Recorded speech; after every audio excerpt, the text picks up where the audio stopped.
The story starts with our protagonist who wielded his sword for over 100 years, reaching the pinnacle, but his death is near even after ascending human limits. But his only regret is that he lived being obsessed with the sword and didn't enjoy life. We now move on to a different scenario where a young boy is being severely bullied, and this white-haired monkey blames his mother and how because of her the clan is in ruin and he should consider himself lucky that they weren't kicked out. They are from the prestigious Tang family, but they have fallen because of the heavenly brilliance demon lord. Literally looks like a TikToker without any filters. They faced this guy when he came to take Tang Jai. After fighting with all their might they managed to win, but as a result they had used all their resources, causing the clan to walk the path of downfall. Moving to our bullied boy, this white hair monkey is still acting almighty. As our boy tries to retaliate, this monkey becomes more aggressive. This is our boy's daily life after his mother attracted the attention of the pervert and ruined the clan, which resulted in harsh words directed towards his mother. After entering the house his mother is all worried, but our Chad tells her that everything is fine, but she knows that the other are bullying him. He tells her not to worry and rushes into his room. She asks him if he has eaten. He tells her he doesn't have an appetite. On the bed our Chad Yeon-myeong knows that it's not his mother's fault, but there's not really anyone he can complain to, and raising his voice will only cause retaliation like his father that got assassinated.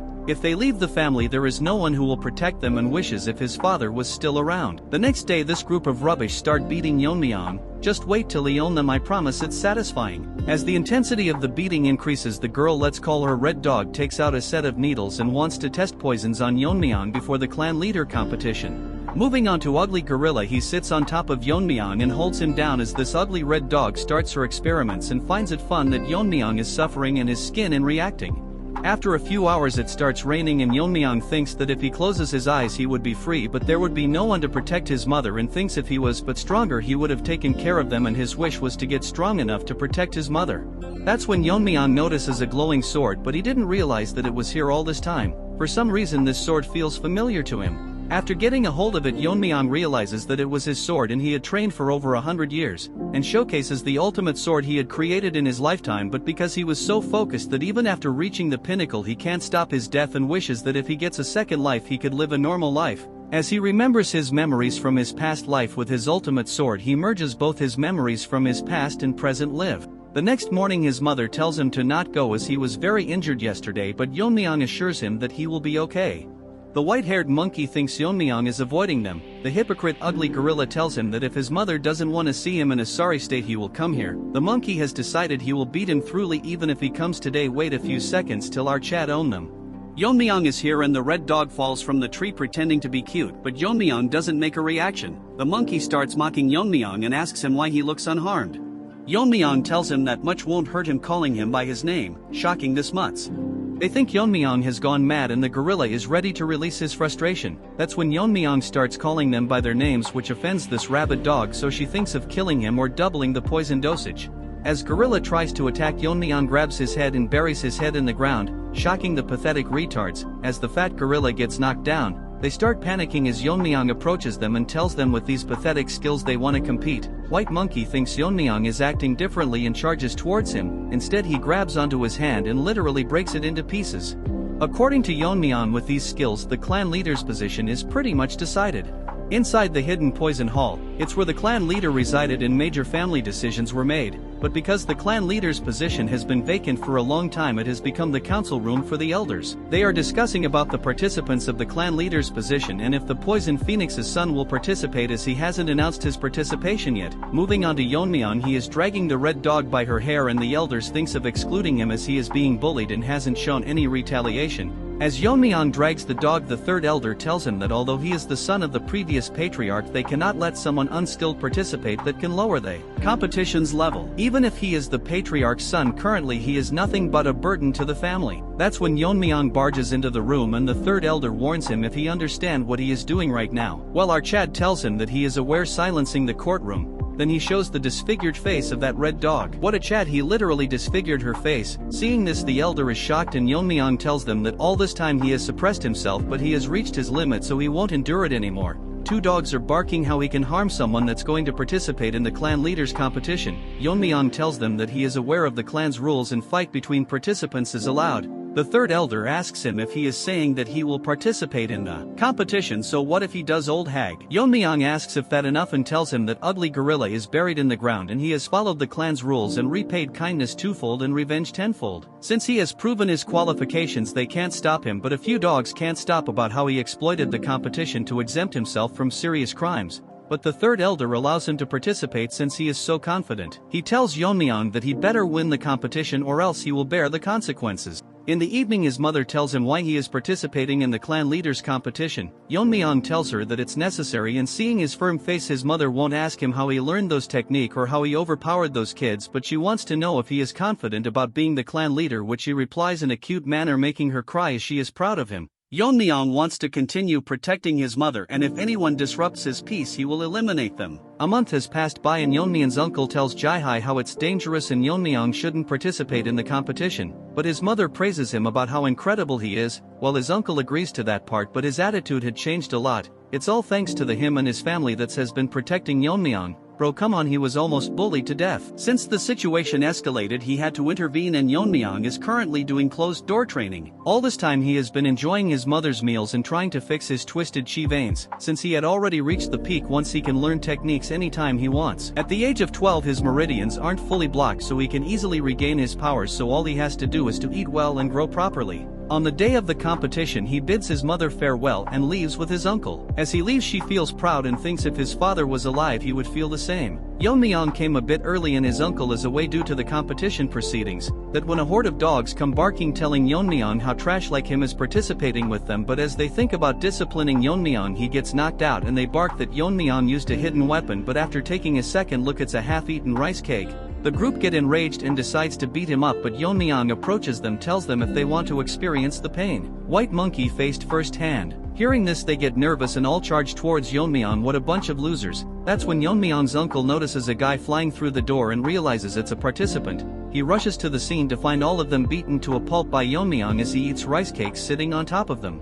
The elders are all enraged and can't believe so many participants are injured before the competition, so the Grand Elder thinks of modifying the competition rules. According to some participants, first they undergo 2 to 3 years of training, then they proceed to one-on-one duels. That's when both the girls realize that they both know confidential information. Pink Hair tells her that her father works in the general office.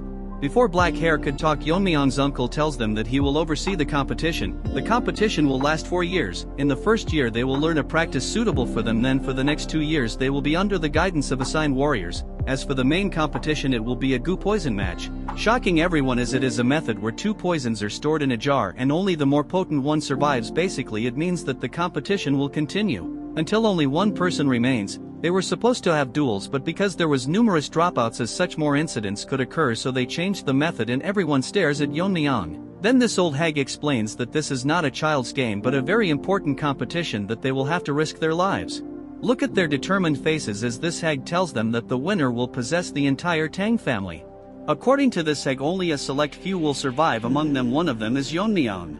At night on the Black Death Alliance territory, a mysterious man is discussing about the Tang clan and how they have been plotting recently. According to their spies, it was declared a few days ago and the future of the Tang clan left in carriages. Currently the state of their clan is such that their alliance leader can get rid of them anytime he wishes, but for now he is leaving them since he has some use. So this guy is thinking if anything happens to the kids it would leave a irreversible damage to the Tang family. Although they are weak, but they are still a clan to be wary about. So for now they have tracked them down and can easily kill them, but what if they kill them 4 years later at the climax of the tournament, which would be fatal, so for now they have decided to lurk in the shadows. According to them, they have already planted a seed. As they walk to the competition venue, the supervisor tells them that they will be called by numbers instead of their names. Each group has 4 members and they are group 7. The pink hair girl is Yuri, the purple haired one is Mirio, and the boy is Aijin. The last one is number 28, which is our Yeon-myeong. He seems lost as he was thinking for a moment. He scolds Yeon-myeong for sitting idle, but according to our chat he feels a presence and they are most likely being tailed. After following him they reach a cliff with nowhere to go. From inside the cliff a man asks for password, and after giving it to him a light glows bright and a new retard has arrived. We will call him Skinny Barbie and he will be assisting them in the competition. Even they were once one of the top 5 clans, but that mega pervert invaded them and their clan fell. But because of the support of the Tang clan they managed to survive, so in return they prevent external forces from intruding in this competition. The members are shocked by how complex the formation is, while Mirio thinks something is seriously wrong with Yeon-myeong. as he not concentrating at all. Even back in the carriage the guard told them to introduce themselves to each other as they will be staying together for 3 years. They introduced themselves to Yeon-myeong and praises his courage as he disfigured the face of that red dog whose grandfather is an elder. Yeon-myeong in a rude manner tells that if it is his responsibility that the match turned into a goo poison match.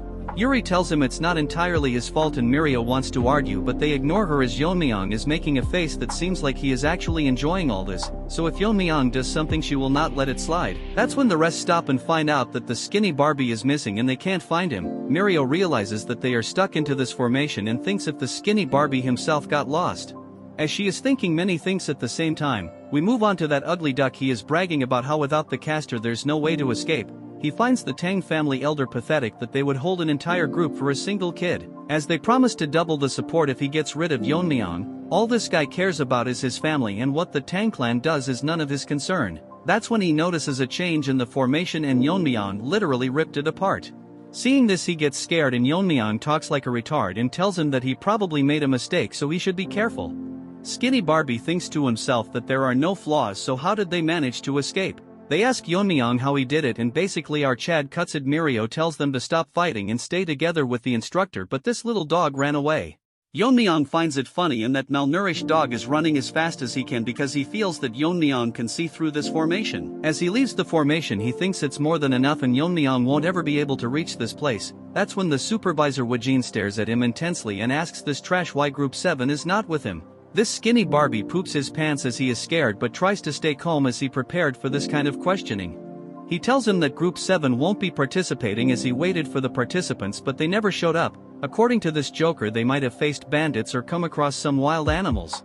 That's when the formation cracks and Wojin thinks it might be an intruder but it's actually Yeon-myeong. The trash can't believe that the Jeagle clan's supreme formation broke so easily and Yeon-myeong is happy to see him. Before they arrived Mirio can't believe that Yeon-myeong has such an astonishing skill. And if is it even possible to break the formation with a short sword? Yeon-myeong tells them that he didn't break the formation and it will close soon so they should hurry up and leave.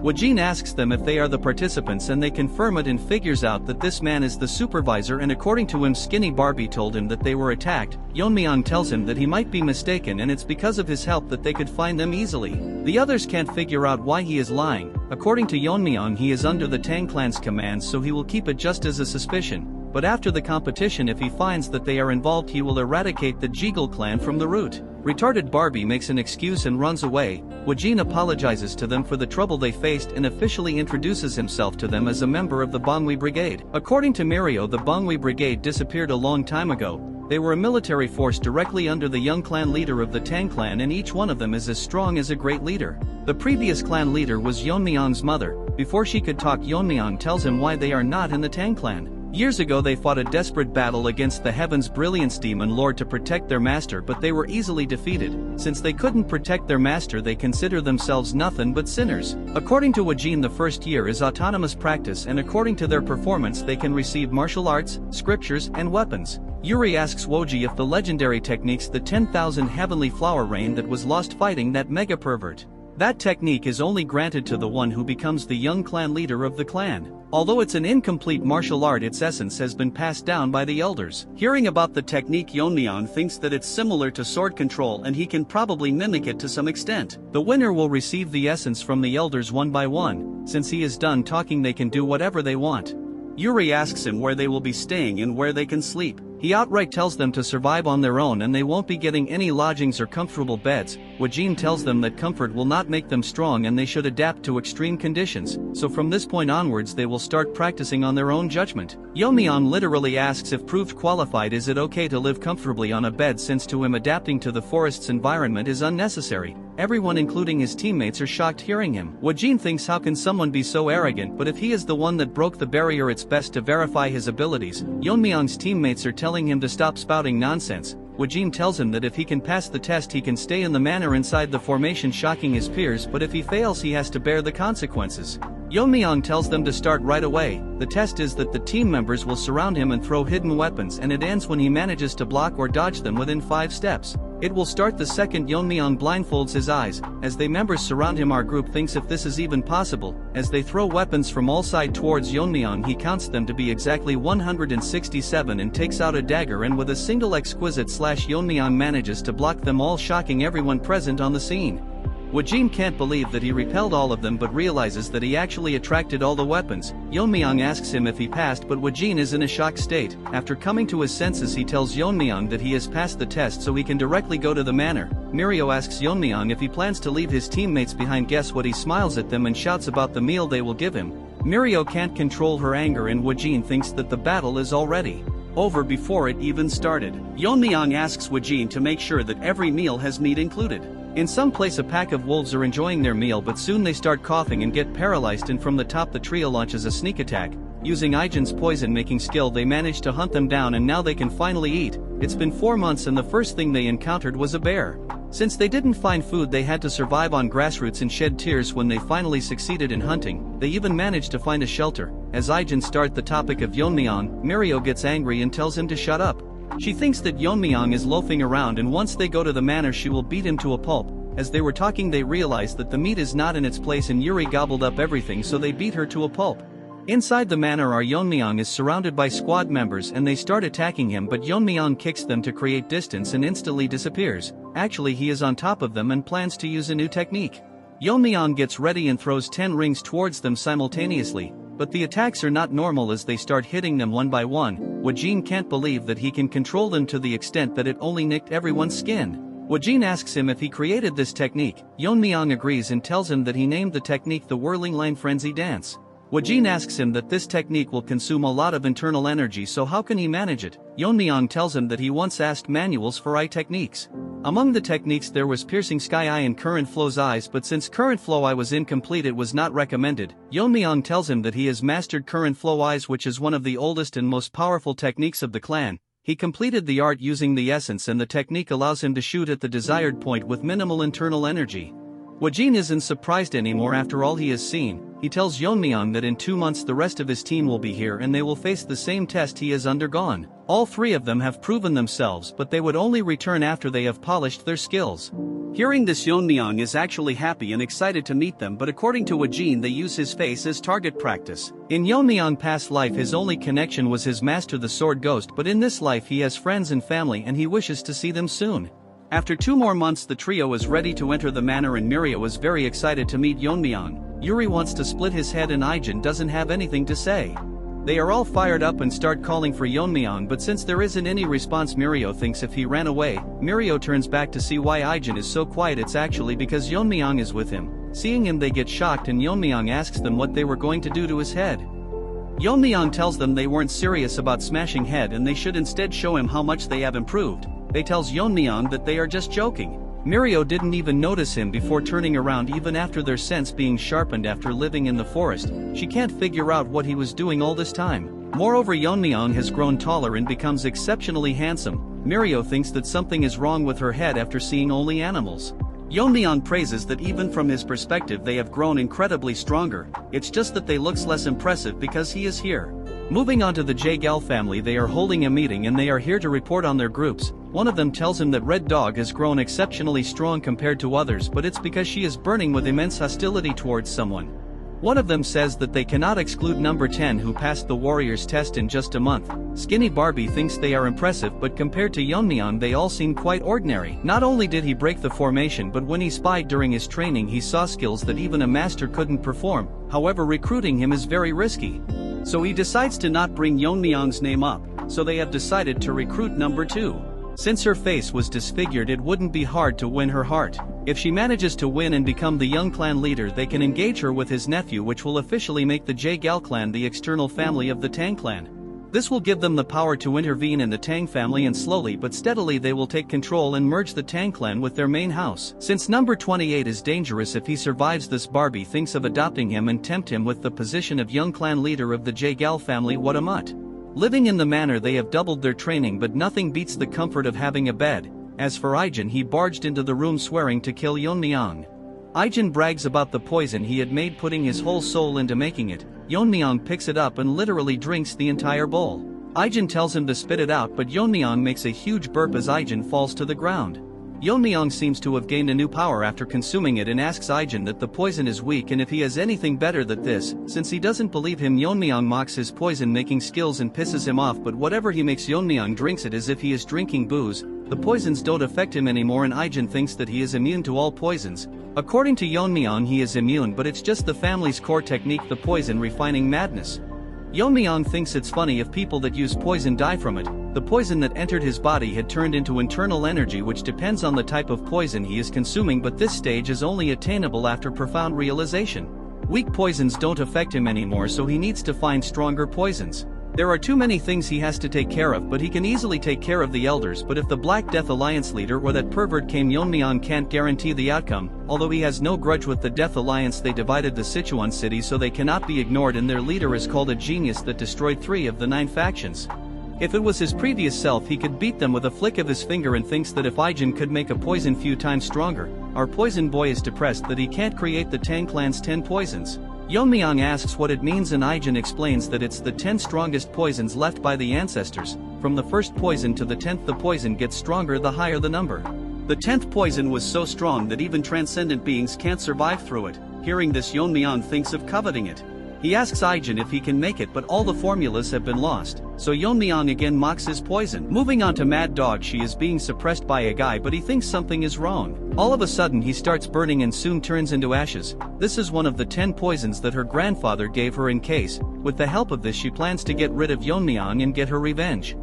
Another 6 months have passed and now they have been training for 1 year. So now Wajin will select a temporary team leader, but by the 3rd year they will officially elect a leader. The leaders from each group will participate in the Gu Poison match. Since it's a life and death situation, it's best that the most outstanding member becomes the team leader. Yuri just got to know that not everyone has to participate in the Gu Poison match, so they decide to appoint Yeon-myeong not only as a team leader but a winning contender. Wajin appoints Yeon-myeong as the new temporary leader of the group. Since no one has any objection, he tells Yeon-myeong to come forward and collect the elixir called the Heavenly Heart Pill. This is a special pill that is made of rare herbs which can significantly increase internal energy depending on the user's level. The members are jealous why they are giving him such a precious item. This is because the clan has high expectations from the team leaders. Before Wajin could finish, Yeon-myeong tells him if there is anything else and if there is anything other than this elixir, since he doesn't need something like this, shocking them. Instead, our Chad wants poison, and the strongest among them something like the Tang family's 10 poisons. Yeon-myeong received a lot of weapons because he couldn't get the poison, so he requested for them instead. Mirio tries to punch him as to why he gave up the pill. Yeon-myeong tells them that he didn't actually give up the pill a few hours earlier when he was receiving the weapons. Yeon-myeong was disappointed that he didn't get the poison and asks Wajin what he is going to do with the pill. He says that he will return it to the Medicine King Hall. Yeon-myeong figures out an interesting idea that if the team members combine together and defeat the temporary leader, they can re-elect a team leader and reward them the Heavenly Heart Pill. Wajin even thinks this is a good idea since investing into the future of the Tang family is good. Hearing all this from Yeon-myeong, they rush outside to bring weapons, but actually Yeon-myeong won't comply, as once he becomes the young clan leader he will ensure that they all get a Heavenly Heart Pill. They tell Yeon-myeong to come out to fight them. A lot of time has passed and it's almost time for the tournament. Ijin has lost a total of 172 times. Moving on to the girls, they have already given up and all their time passes by seeing Yeon-myeong's handsome face. Our Chad tells Ijin to admit defeat as he will be the young clan leader, even before he has met the other teammates.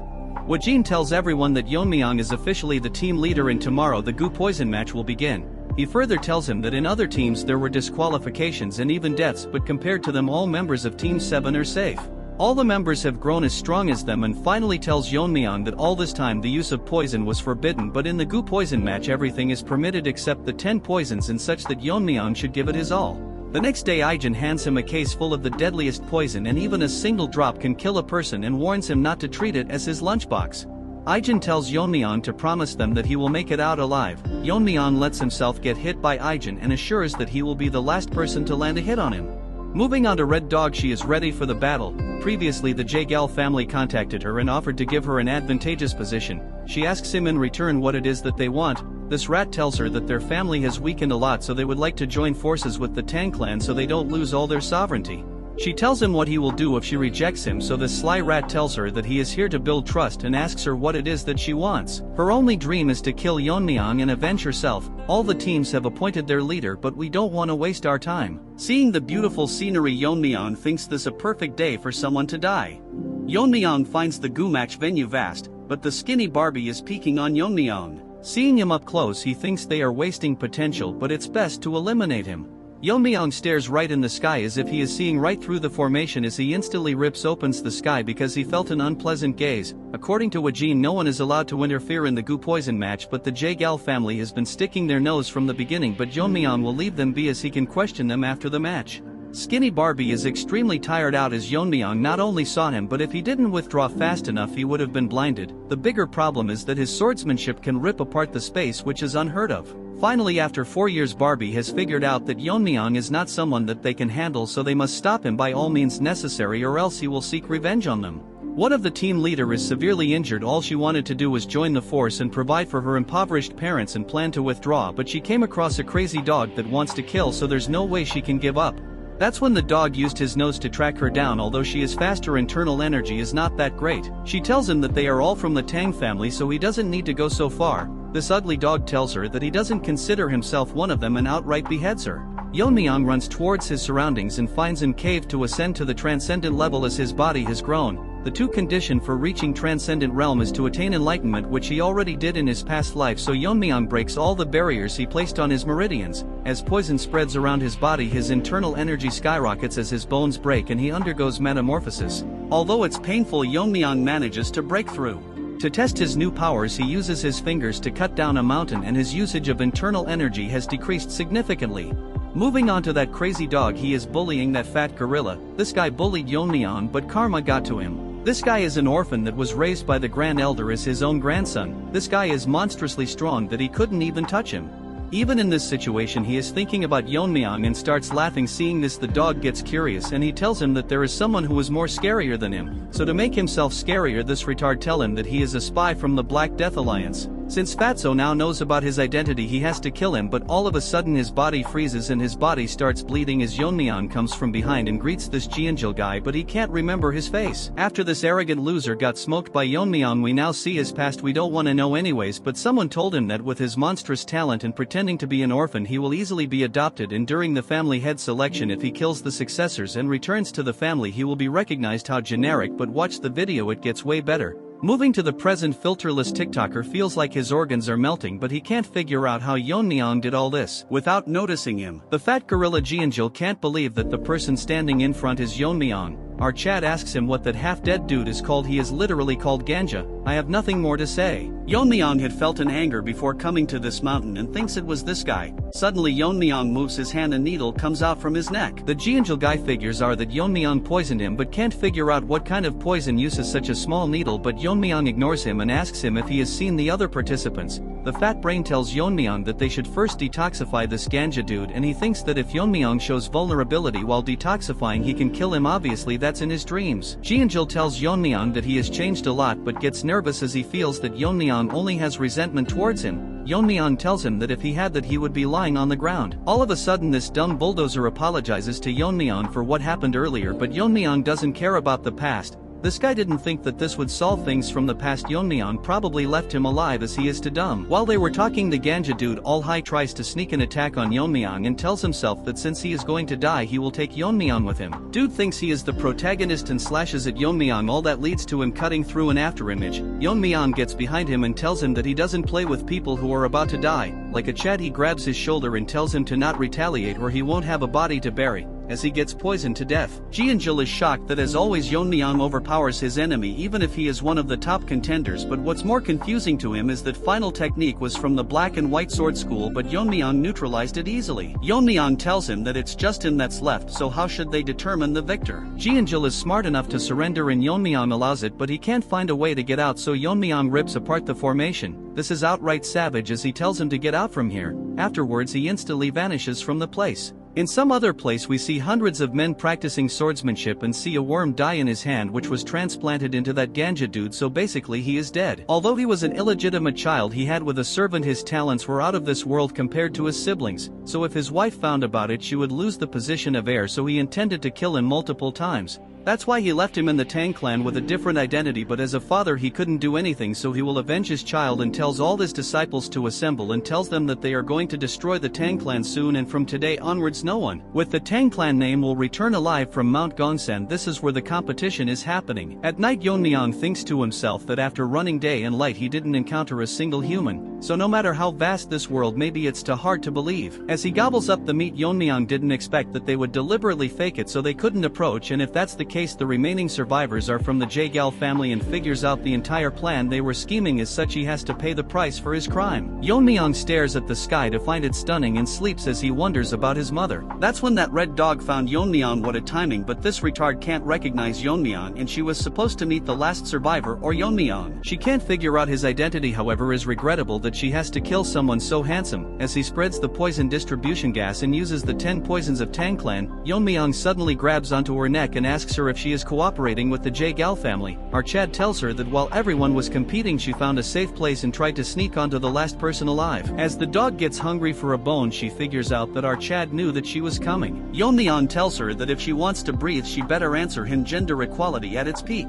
Yeon-myeong thinks of killing Red Dog since she won't answer. As for her, she mistakenly dropped her sword, looks more like a dagger. Our Chad figures out that she is Red Dog, but she can't figure out how he knows her name. Yeon-myeong is so merciless that he tells her that her personality didn't change one, so he should probably destroy her entire face.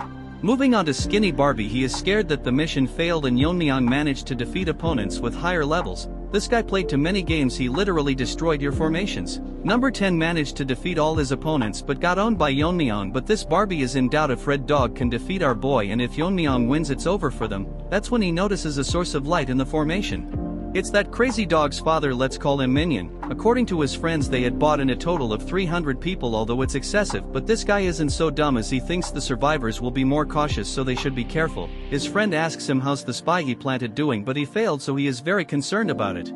Our Skinny Barbie sneaked into their conversation, and according to him this guy is crazy strong.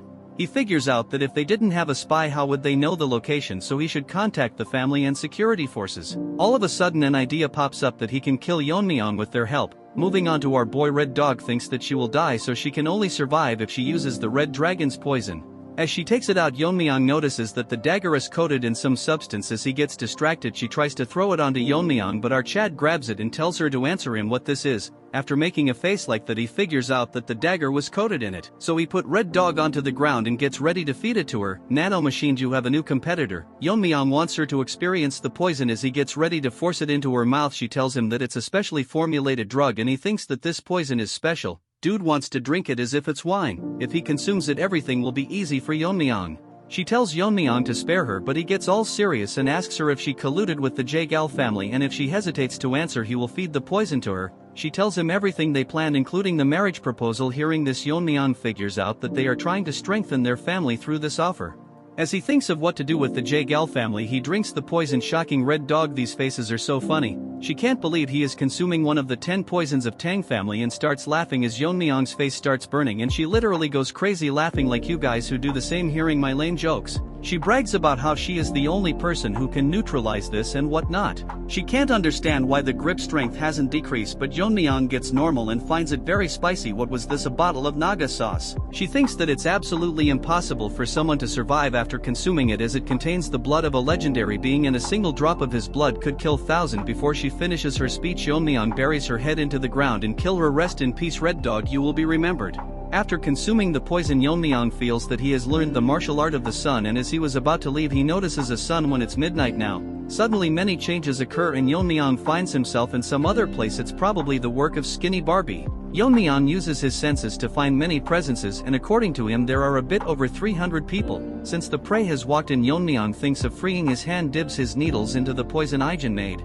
Skinny Barbie informs Wajin that there are intruders as there was a spy among them who revealed their location. He then tells him that how there were over 300 troops led by the Dark Moon leader Mak Inhu, but we will still call him Minion. Wajin can't figure out why they are in Sichuan and how can they find this palace which is hidden by the 7 Lock Phantom formation. Our musclehead tells him that they should hurry up, but this skinny retard tells him that how they entered the inner world of where the poison match is happening, so they made it impossible to intervene, so they have no choice but to rely on the kids. Moving on to Yeon-myeong, he has slaughtered hundreds of them with his poison needles. Minion finds his child and gets devastated. His ally tells him that it looks like Crazy Dog was killed with a poison needle without any struggle, so he died one-sidedly. This hypocrite talks about honor when he wanted to kill a clan's foundation, so he loses his mind and tells his disciples to search for anyone from the Tang family. As all the groups gets dispatched, he swears to not leave anyone alive. Bro, this old loser is fighting some kids and acts high and mighty. The disciples talk to themselves about how the leader is acting weirdly, and the Tang family is not to be underestimated as they killed Ganja in a single strike. Unfortunately, as they were talking, one of them gets poisoned to death with the same poison needle. They get ready to battle, but soon notice that hundreds of poison needles are raining down from the sky as they all get poisoned to death. The poison Aegean made lethal enough for foot soldiers as he uses his inner energy to call back all the needles. Man, this was sick, not gonna lie.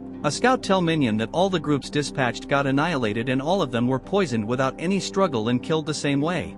More scouts come and informs his the same thing, and now Minion is nervous and their number has significantly decreased. According to his friend, in an hour of searching they have already lost more than 100 of their men. As such, he figure out this was possibly done by one person. Minion is scared enough to pee in his pant and thinks without a doubt that it's the work of a master from the Tang family.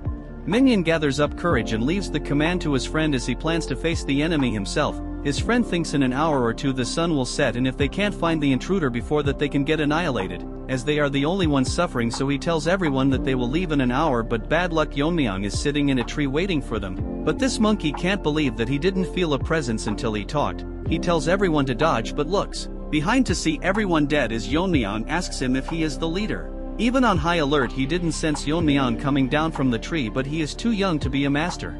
Yeon-myeong uses his chi to call back all the needles. Dude is outright badass. This guy thinks he is Einstein as he tries to figure out how strong Yeon-myeong is, and what he did earlier was a technique and it probably consumes a lot of inner energy. He tells Yeon-myeong that he has never seen him, but our Chad tells him it doesn't matter what he thinks or does as he is going to die anyways. This monkey uses a technique and directly transforms into Super Saiyan 4 and charges towards Yeon-myeong, but to his surprise with a single palm Yeon-myeong stops it and mocks him by saying if that's all he has got, and this monkey loses his mind. In a flashback we learn that once the Black Death Alliance took down one of the 9 factions, so this monkey willingly joined them. So as a reward the leader decides to refine the palm technique for him. His technique, Peak Shaking Palm, was renamed. This black leader thinks since he improved it should be called Heaven Quake Palm, but he can't believe such a technique was bested by a young kid. The poison Yeon-myeong drank was the fire dragon's venom. When mastered, as deadly as sword chi is filled with intent to cut down anything would be known as sword force. Similarly, venom chi filled with the intent to burn anything would be venomous force. As the Heaven Quake Palm slowly shatters and this monkey instantly burns to his death. As such, Yeon-myeong decides to name it the Fiery Venom Force.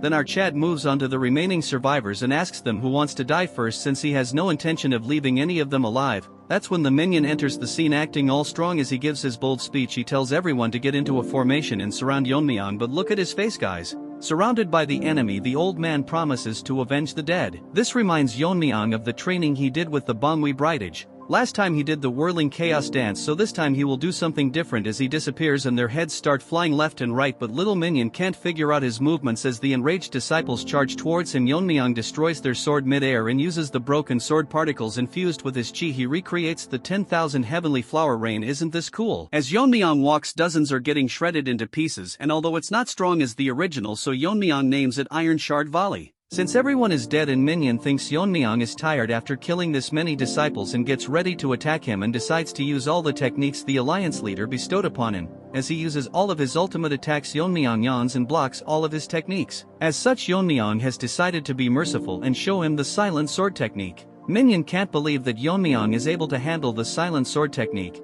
Yeon-myeong tells him that it's rather a simple technique, shocking Minion's face.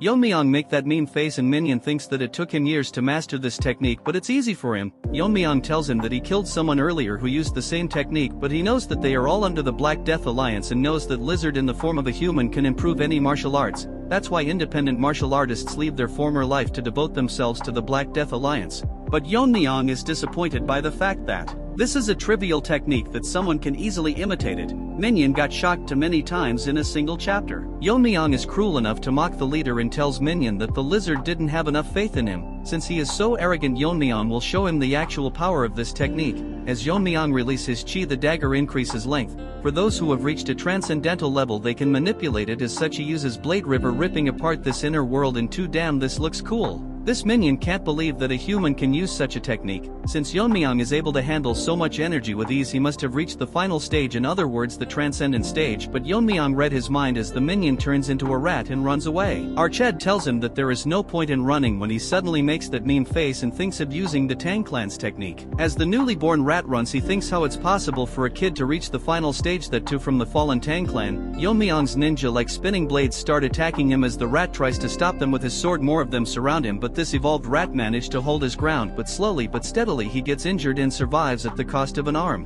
This rat has so much trash in his head that he thinks he can survive, as Yeon-myeong must have wasted a lot of energy using this skill. Yeon-myeong enters the scene and using his chi on the rings, and they start spinning on the ground, shocking this retard, as the spinning blades surround him and the rat gets chopped into pieces. Yeon-myeong enjoyed this place a lot as he used multiple techniques and there's no one alive, so Yeon-myeong decides to leave this place. Arched forms energy around his dagger and thinks that he will fix the elder in the Jaegal clan and make each one of them pay. As Yeon-myeong rips open the formation, this never gets old. Moving to this skinny Barbie, it continues to lie to everyone about how they can't intervene to make the competition fair. What a liar. Everyone present can't believe his words, but in reality this ugly trash can enter the formation anytime he wants, but since he sealed it, no one can make it out of the competition alive. And according to his informants, the dark and white clan leader is here with 300 of his disciples, which will be impossible for Yeon-myeong to handle. As this donkey covered in makeup talks nonsense again, he sees everyone making an happy reaction. Looking back, he sees Yeon-myeong staring right at him.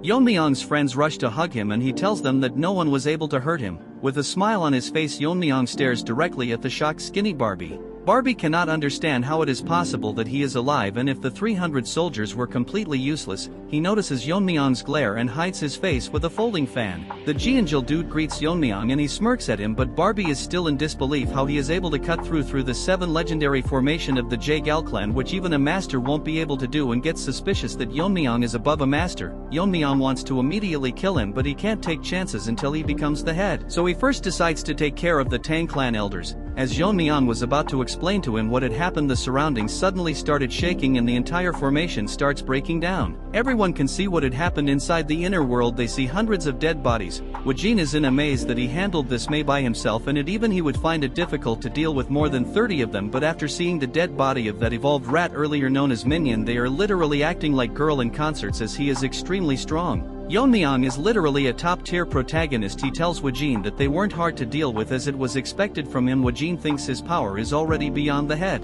All the remaining contestants can't believe that he did all this by himself and is probably beyond the final stage and whatnot. Hearing this, Yuri and the rest are proud for some reason. Now we unfortunately have to give some screen time to White Monkey as he feels extremely angry knowing that he got crippled while Yeon-myeong got stronger and he was someone he could beat anytime he wanted. Wajin makes an announcement that the competition is concluded and names Yeon-myeong the winner, and if anyone has objections they can come forward, but sad that this cripple can't do much with a broken hand. As Yeon-myeong is now named the winner, they all assemble in front of him and Wajin thinks finally they have hope of reviving the Tang clan through Yeon-myeong. All 82 members aside from Wajin greets Arched as their new head. Mirio and Yuri thinks if they have to speak formally with Yeon-myeong, Wajin thinks to himself that if Yeon-myeong is trained right he can be the next big thing, which obviously our overpowered Chad can read, and tells them that it won't take that much time and soon become a reality. Hearing this they all get reassured and is ready to follow Yeon-myeong, and his first orders are for all of them to go to the main house. As for the money, he is pissed that Yeon-myeong got everything and he will get his revenge even if he has to sell his soul.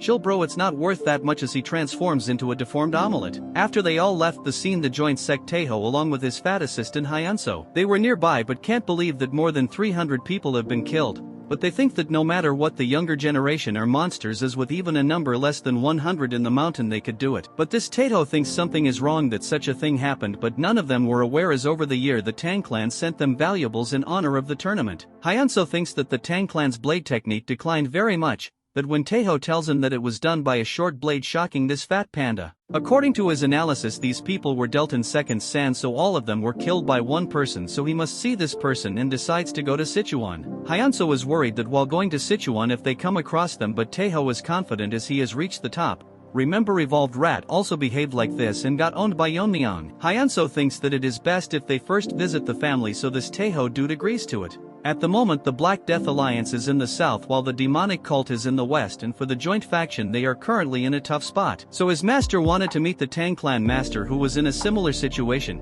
As he leaves spilling rubbish. If I narrated more of this boring trash you guys would leave. Moving on to the main house, the ugly ginger was scribbling trash on paper when one of them informs him that the competition is over and all the participants are back. He thinks the competition ended faster than expected, but with Red Dog having the poison it wouldn't be too hard to win the competition, but the informants burst his bubble and tells him that among them he didn't see Red Dog. Moving on to the main gate, the guard are discussing about who will win the competition as they notice our Chad leading people and everyone is gathered to know who the winner is, but before that all the women present are going crazy seeing our Rizgod. They thought most of them would be dead, but a lot of them managed to survive. Seeing Jianjil happy if you think that he is new head. But sadly many of them didn't survive the competition. Seeing them, Yeon-myeong thinks that his mother would also be worried about him, but he is more worried about what he should do if she doesn't recognize him. Yuri takes this opportunity to show Yeon-myeong her father, who is relieved to see his daughter being alive. Yeon-myeong asks her if she is asking him to take care of, well, she doesn't deny, but he is very skilled, but he didn't get promoted because he didn't suck up to anyone.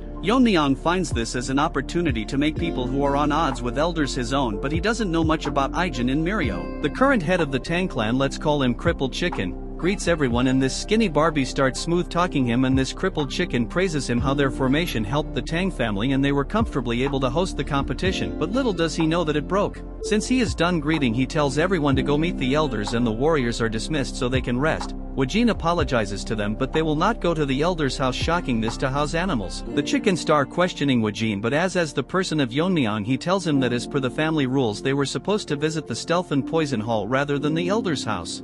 This crippled chicken gets pissed and tells Wajin to disperse or else her will punish them for protesting, shocking everyone, and according to Wajin they are clearly showing that not to talk back to the elders. Yeon-myeong intervenes and asks him if there is anyone who has more power than the family head, and after asking for his identity Yeon-myeong tells him that he is the winner of the competition.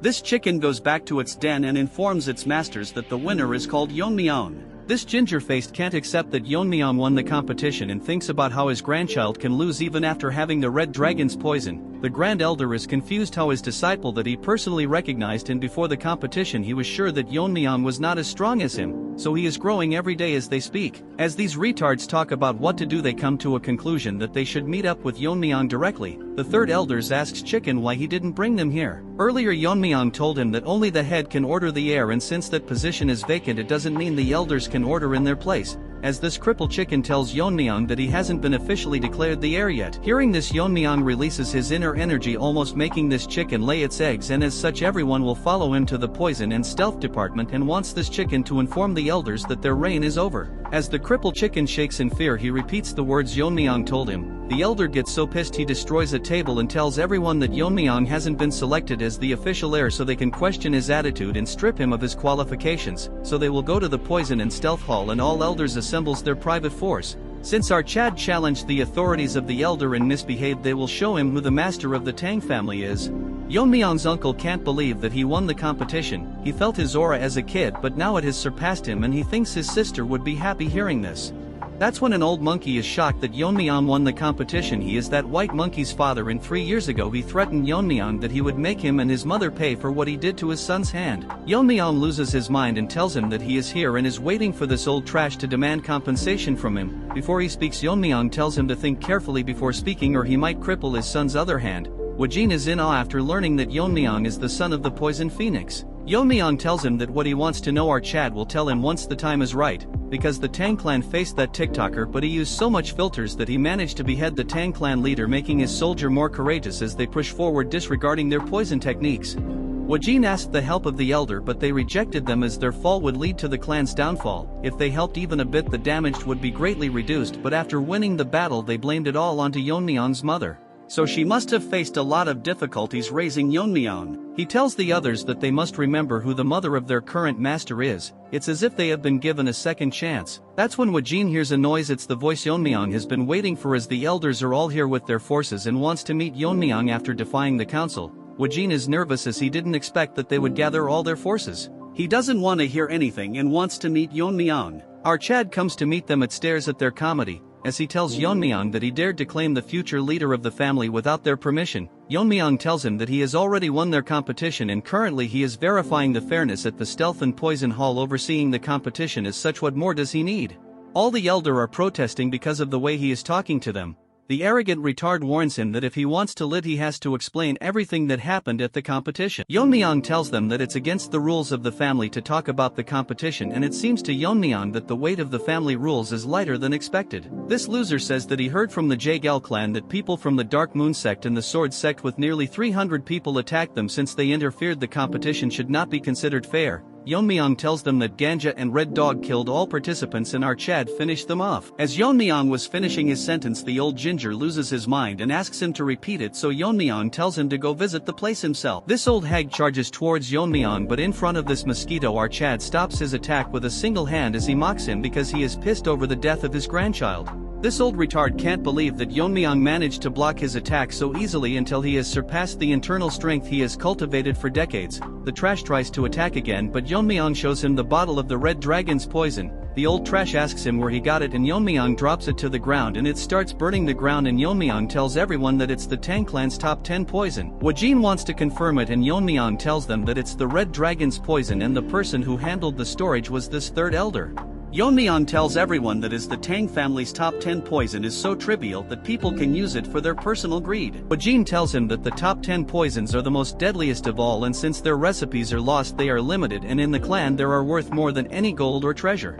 Since he used it for personal use he will be charged according to the family rules. As Yeon-myeong smirks at this ginger that even if he holds the title of elder he isn't immune from the clan's law. Look at his face, looks like a zombie from Walking Dead. As such Yeon-myeong will give him an honorable death as he burns him into ashes in front of everyone present in the family, and none of them have the right to judge the seat of the family head, so Yeon-myeong will decide what is right and what is wrong. The Grand Elder, let's call him Smelly Mongoose, blames his men that they can't subdue a single person. Yeon-myeong tells him that the disciple of Grand Elder has endangered the family. But he doesn't do anything, so Yeon-myeong tells him that he is a spy from the Dark Moon sect. The Smelly Mongoose tries to make excuses and wants Yeon-myeong to provide evidence.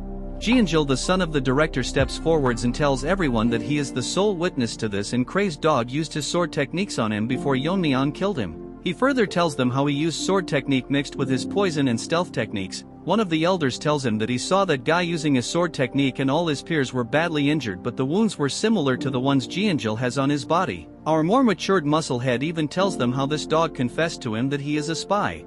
Yeon-myeong wanted to use him as a spy, but he never expected him to come forward, since he owes Yeon-myeong his life. Hearing his confession, the Grand Elder is now in a tough position and doesn't know what to do and tells the elders to block Yeon-myeong, but they don't respond, and Yeon-myeong tells him that is his status light that he can ignore the clan head's orders since he wasn't proven to be involved directly with Crazy Dog. Yeon-myeong instantly cuts his hand off, as even he cannot escape the accusation of harboring a spy. Yeon-myeong decides to spare his life as there wasn't enough evidence of his collusion. Yeon-myeong's swordsmanship was so fast that he couldn't see it, but this mongoose hit a poison, which is very strong, although it's not as strong as the top 10 poison. It's colorless and odorless. Yeon-myeong drinks poison as if it's a protein shake. Nevertheless, as the poison spreads in the air, this smelly trash thinks he has succeeded in his plan.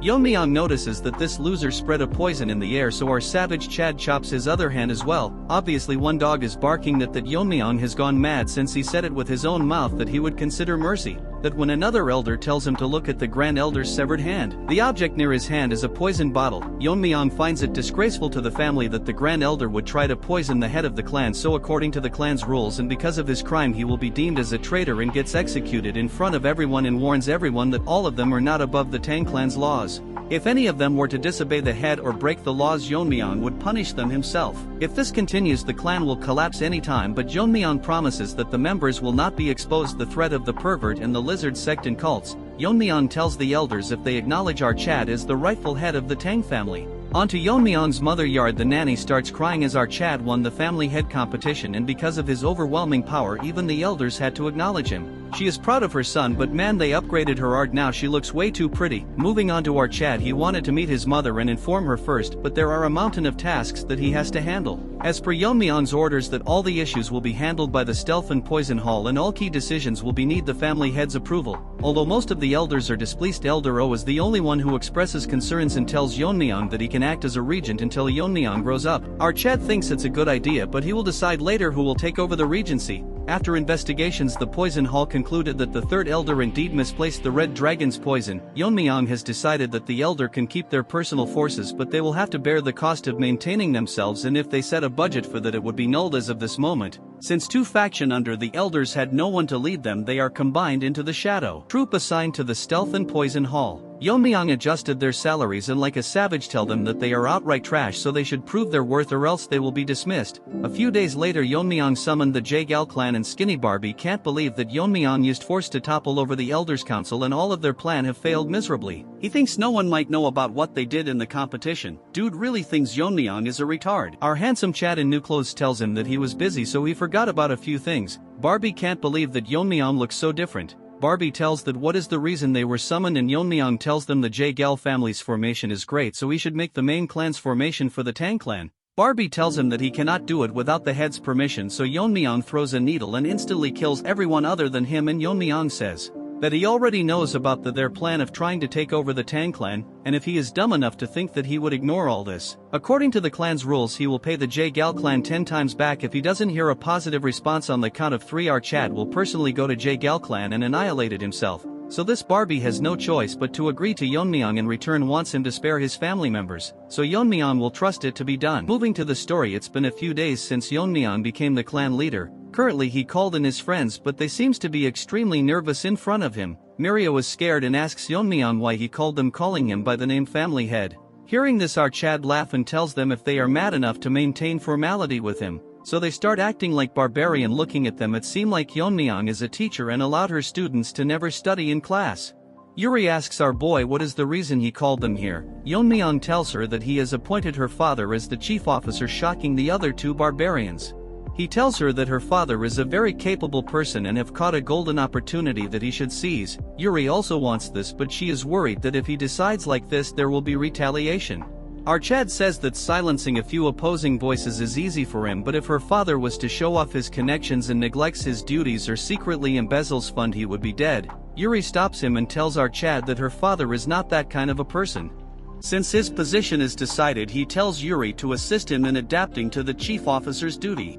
Yeon-myeong thinks to himself that if Yuri's father were to follow what he did, there would be no need to worry. I downed on my jokes because I am not getting any money because of them. Moving on to Yuri, she is still crying like a little girl. As for Mirio and Ijin, our Chad would like to hear their current situation, that is the reason he called them. If there are people with outstanding capabilities but are suppressed out, ostracized, he plans to take them under him. As Yeon-myeong talks, Mirio tells him that she doesn't have anyone to recommend. Yeon-myeong asks Ijin that he is related to the Medicine King Hall and wants to know the condition of that place. Hearing this, Ijin has gone dead silent. He tells Yeon-myeong that he has been wondering all this time if he should talk about the Medicine King Hall because all this is related to our boy, specifically his father. Hearing this, Yeon-myeong's reaction changes, and this involves the ones who were related to his father's poisoning. Behind all of this was the Medicine King Hall. Mirio cannot believe and asks Ijin if he is sure it's the Medicine King Hall. Yuri turns into Gorilla Barbie and tells everyone that Yeon-myeong should split their head for laying a hand on the family head's father. Our Chad tells her to shut up and wants Ijin to continue what he was saying. The Medicine King's Hall is so secluded within the main house that not even the elders' influence can reach there. All studies related to medicine and toxicology are conducted. Furthermore, they maintain their finances through treating patients and selling medicine materials. Even after that Heavenly Perverts incident, the Tang clan survived because of the Medicine Hall's support. They earned the funds necessary for the Tang clan's maintenance cost. Ijin is shivering in anger as he tells Yeon-myeong that the leader of the Medicine King Hall was his grandfather. Mirio tells him that he was dismissed because of some reason. During his time as the leader, there was someone who visited the hall daily. It was Yeon-myeong's father. After the invasion, those resentful of the Medicine King Hall increased, but if anyone slandered the Medicine King, he would stand up for them. But since he was a scholar without any internal strength, the aftermath of a physical fight was evident on his body. According to Yeon-myeong, if someone with no internal energy is hit by an attack carrying inner force, they cannot dissipate the energy and end up suffering deep internal injuries. Despite all this, his father still fought through. Ijin goes deeper into the story and talks about the person who was holding the position of vice leader of Medicine Hall King. We will name him Froggy, which is pretty accurate if you look at his face. A dispute broke out when this fat Froggy was caught by Yeon-myeong's father slandering his mother. Instead of reflecting, this frog tried to use martial arts when he was losing the argument. It stopped only after his grandfather intervened. Because of this, Froggy was excluded from being a candidate for the next leader. Before we continue, I can't understand how Yeon-myeong's mother was the young clan leader but she never retaliated. Anyways, moving to Yeon-myeong, he asks Aijin if that Froggy harbored resentment and poisoned his father. Aijin starts crying and tells him that after poisoning Yeon-myeong's father, he killed Aijin's father and poisoned his grandfather. Furthermore, this frog imprisoned him. Hearing all this, Mirio is shocked that all of this happened and none of this wasn't made known. Ever since his grandfather was poisoned, he was not in his right mind, so even if he explained the situation, no one would step forward. So that's why he entered the competition, and during this 3 years they wouldn't kill someone who knew the truth about this incident. As Aijin cries about going to see his grandfather's condition, but he is too afraid to go there, so he apologizes to Yeon-myeong that it will be hard to find talents he seeks in the Medicine King Hall. Yeon-myeong asks Aijin why is the vice leader still keeping his grandfather alive, and it would be better to silence him by killing him. As Aijin cries, he tells Yeon-myeong that according to him there is a secret division in the medicine hall that even the elders aren't aware of. Inside there is an inner pill made from a mythical creature that lives in lava. Looks like a Pokemon to me, and I can't help but appreciate this unique art. It is called the 10,000-year fire carp. Hearing this, Yuri is shocked and Mirio can't believe that it exists. Yeon-myeong is confused as usually an inner pill is just an item that enhances internal strength. Aijin says that 100 years ago there is a tale that the lesser lord of the fiery sun palace took the inner pill of a 10,000 fire carp and ascended to the realm of fire realm. He says that the inner pill of it contains extremely strong poison, and if it is taken without neutralizing the poison, if consumed 9 out of the 10 times, it leads to death. If the poison is removed forcefully, the effects would be lessened. Hearing all this, Yeon-myeong says if there is anyone who wants neutralized by anyone except his grandfather, the former leader. Aijin tells his that Froggy's goal is to consume the inner pill and reach the fire realm. Afterwards, he plans to lead his followers out of the Tang clan and become the head of his own sect. Everyone present in the room is shocked hearing that a 2-feet frog is planning all this. Yeon-myeong thinks this guy is stupid to think that consuming inner pill and reaching the fire realm, but this realm is one where he would not receive true enlightenment, which is precisely the fire realm, in other words a realm below the transcendent realm. The 3 years Chad spent with him, he never showed his worries after all that happened and instead smiled in front of everyone. Yeon-myeong thanks Aijin for telling him everything he has gone through and asks him that if he were to purge the current member and cure his grandfather, would the Medicine King Hall be able to function properly? If he was just poison, Yeon-myeong can take care of it and wants an answer from him. Aijin is confident that it is possible and he thinks he is less capable than the current leader. Yeon-myeong is happy to hear his answer and tells Mirio that he will hear her story after dealing with the Medicine King Hall, which she agrees wholeheartedly. Yeon-myeong tells Aijin to get ready to visit the Medicine King Hall, but he tells our boy that he hasn't visited his mother since coming to the main house. Yeon-myeong says that she would understand that he cannot leave his duties as the family head. She wouldn't want him to stand idly after hearing what his friend has endured, and today is the day our Chad will erase the Medicine Clan Hall from the Tang clan. Moving on to the Medicine King Hall, the fat frog is tensed that the son of Tang Longriang became the family head, which is an annoying development, but he thinks what he did was before he was born, so he wouldn't be aware of what he did to his father. But what's troubling is that Aijin hasn't returned to the Medicine King Hall yet, and she isn't the type to abandon her grandfather. Wait, what? I thought she was a boy. This deformed trash smiles and thinks that she valued her life over that of her grandfather and is confident that he can kill her anytime. The biggest problem currently is the inner pill, and to fully absorb the inner pill's energy and reach the fire realm, the old man won't open his mouth even if he regains his sanity, which is a hindrance to his plan.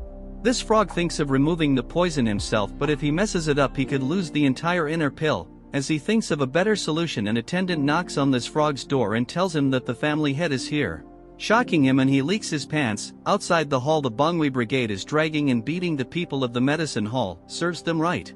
And the person leading the charge is our mega Chad Yeon-myeong. Looking at his face, he is probably going to slaughter everyone. The tadpoles are shouting and tells them if they have forgotten where they are. Aijin tells Yeon-myeong that she searched everywhere but couldn't find her grandfather. She searched every nook and cranny, but there isn't a single trace of him. Losing her mind, she asks the tadpoles where he is kept, but they just won't answer, so Yeon-myeong orders Wajin and he instantly rips them into pieces. That was what you call badass.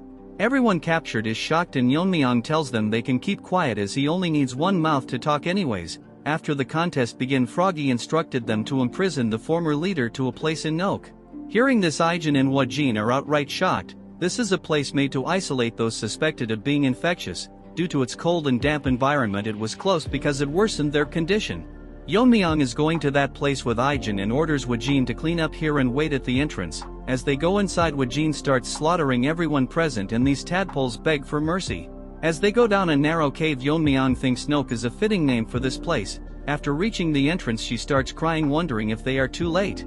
Yeon-myeong reassures that he is still alive as he has found him using his otherworldly senses.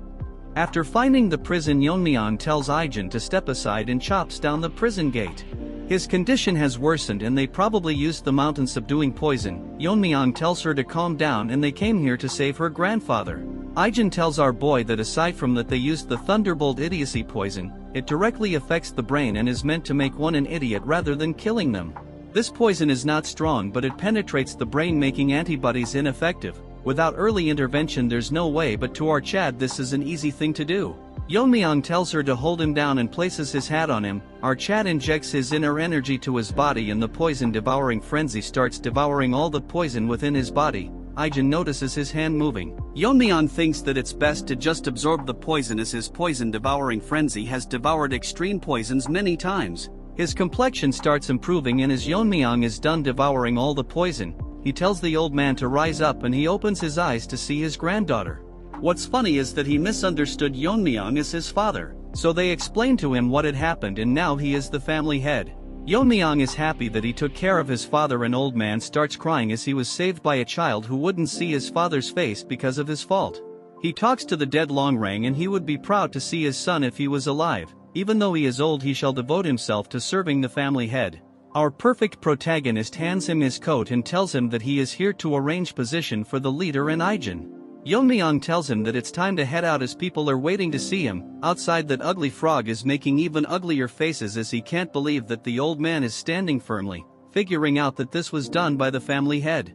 Froggy thinks to himself that a direct confrontation would be bad as he slaughtered the elders without any hesitation. This dumb frog tries to threaten Yeon-myeong by telling him that they are the haul that earns all the money and without them the clan would collapse. Yeon-myeong thinks that he doesn't understand the situation he is currently in, and turns cold, telling him if that's enough for his last words.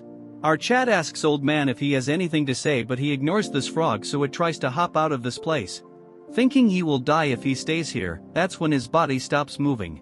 He got struck by a poison needle which was made by Ijin, making her qualified enough to replace him as he takes back the needle. Clan is shocked that the medicine hall is gone and everyone there was killed. A bunch of ugly TikTokers act as if they are some specialists, talking about how the Tang clan survived thanks to the medicine hall, and getting rid of them is outright dumb. Now we move on to our Chad staring at the inner pill. Take a closer look. This looks like a Ferrero Rocher. Ejin's grandfather tells Yeon-myeong that if this pill is left out, someone like Frog Face might appear again to steal it, so he will deliver it our boy once the poison effects have worn off. Moving on to Yeon-myeong, his mouth is watering like a dog staring at a big bone. He tells the old man that he will just take it as it is. The old man looks confused and tells him that if he is not going to use it immediately, it would be best to keep it here. In the eyes of Yeon-myeong, the poison of this pill is so strong that it's viable to the naked eye. So there is no possibility that he will get rid of something so precious for you all. He is talking about the poison, not the pill. Yeon-myeong places his hand on top of the pill and starts absorbing the poison. As Yeon-myeong absorbs the poison, he thinks that the poison is extremely potent, which is expected of the inner pill of a spirit that lives in lava. Compared to the demonic fire dragon poison, this is nothing, so if an ordinary man were to took it in an unrefined state, the power of the poison might have burned them from the inside. More importantly, this is such a powerful poison, but compared to the 10 poisons it is nothing, so our Chad thinks it's best to look more into the 10 poisons. Looking at the pill after the refinement process, Yeon-myeong feels the power of the spirit, and it is now ready for consumption. Yeon-myeong goes to his mother's new chambers and knocks on the door. As his mother gives him permission, our Chad enters to see his mother waiting for him. Dear artists, make a female protagonist on par with his mother. She never thought that she would be able to come to the main house again, and she is lucky to have a child like him. Yeon-myeong tells her that this place originally belonged to her, so of course she should be here. Yeon-myeong takes a closer look at her and think that although she is still pretty, however, it looks like she worried a lot about him all this time. She loses control of her emotions and runs towards our Chad, hugging him, and she is relieved that our Chad has safely returned. Yeon-myeong thinks to himself that in his past life all he could do is reflect on regretting until death came to his door, because he had no one to share his happiness even after reaching the end. Since his past life was full of regret, he plans to protect this life and live it to the fullest. Yeon-myeong asked her if she met the Manhwa brigade. Earlier they came in to help her move things and started crying. Well, that was touching. She asks Yeon-myeong what's in his hand. Our Chad tells her that this is something he brought as a gift for her. As he shows it to her, she gets shocked to see that it's a 10,000-year fire carp pill. She instantly recognized so all she has to do is use it. She thinks this will help Yeon-myeong more as he is the one who is going to lead the Tang clan. Our Chad laughs at her and tells her that he no use for the inner pill. Yeon-myeong holds her and tells her that the pill can't increase his strength anymore. As he releases his inner energy, his mother gets shocked, more because Yeon-myeong reached the fire realm, and our boy confidently confirmed her question. She is happy that her son reached the fire realm, which she should be praising, but if someone realizes it and attack the Tang family. Yeon-myeong tells her that he wants her to live a very long life, including his father's share, so he wants her to watch over him. Since the pill is dissipating, she should hurry up and consume it. She thinks she was worrying too much, and even if her son is in the fire realm, it's natural for a mother to protect their child. So she tells our Chad that since he bought it for she won't reject it. She asks Yeon-myeong if he knows what she was called when she was younger. Obviously she was named Sichuan's Top Beauty and the Poison Phoenix. She released her inner energy, and for the first time in this series our Chad is shocked. The title Poison Phoenix was given to the most famous member of the Tang family. Even she thinks that it's been a while she has seen him so shocked. Although she might not be as skilled as Yeon-myeong, she thinks she is also pretty impressive. Artists, you better make the female protagonists better or give the present ones a glow up. After consuming the pill and increasing her inner energy, she directly went straight into cultivating. Yeon-myeong was actually shocked for a moment, because although he thought she was hiding her powers, but not the extent that she would be one step closer to the fire realm, all while practicing on her own. As for her, she is consuming the pill's energy. A fire realm master is able to detect the smallest of movements, so there's no point hiding their power in front of them, but she manages to hide it from our boy, which shocked him even more. She has already reached the state before enlightenment. As such, she is absorbing the spirituality of the inner pill. So according to Yeon-myeong, she might also be able to overcome the limit. As such, she is likely to face a problem. Although the method of absorbing the inner pill is simple, all the person has to do is take the spirituality of the inner pill and absorb it into the body. Then all they have to do is internalize spiritually and repeat this process until all of it is absorbed. Yeon-myeong's mother thinks if it will be even possible to absorb such an absurd amount of energy. Even now the spirituality of the pill is slowly disappearing, so she is now worried what to do now, because at this rate the pill will disappear before she absorbs even half of it. A hand enters her spiritual space at Yeon-myeong's hand as he tells her that enlightenment doesn't come from overthinking, so she must observe her surrounding and analyze and mainly imitate it. That could lead her to gaining enlightenment. Only this time our Chad will give her a little push as Yeon-myeong energy starts touching the inner pill and slowly start fusing with it. She sees the technique and figures out that this is the Tang family's Azure Radiant Heart techniques, and figures out how it should be done. She didn't have to internalize the energy little by little, instead she has to change it into something she is familiar with and absorb it, and soon enough she gains enlightenment and absorbs all of the energy inside the inner pill.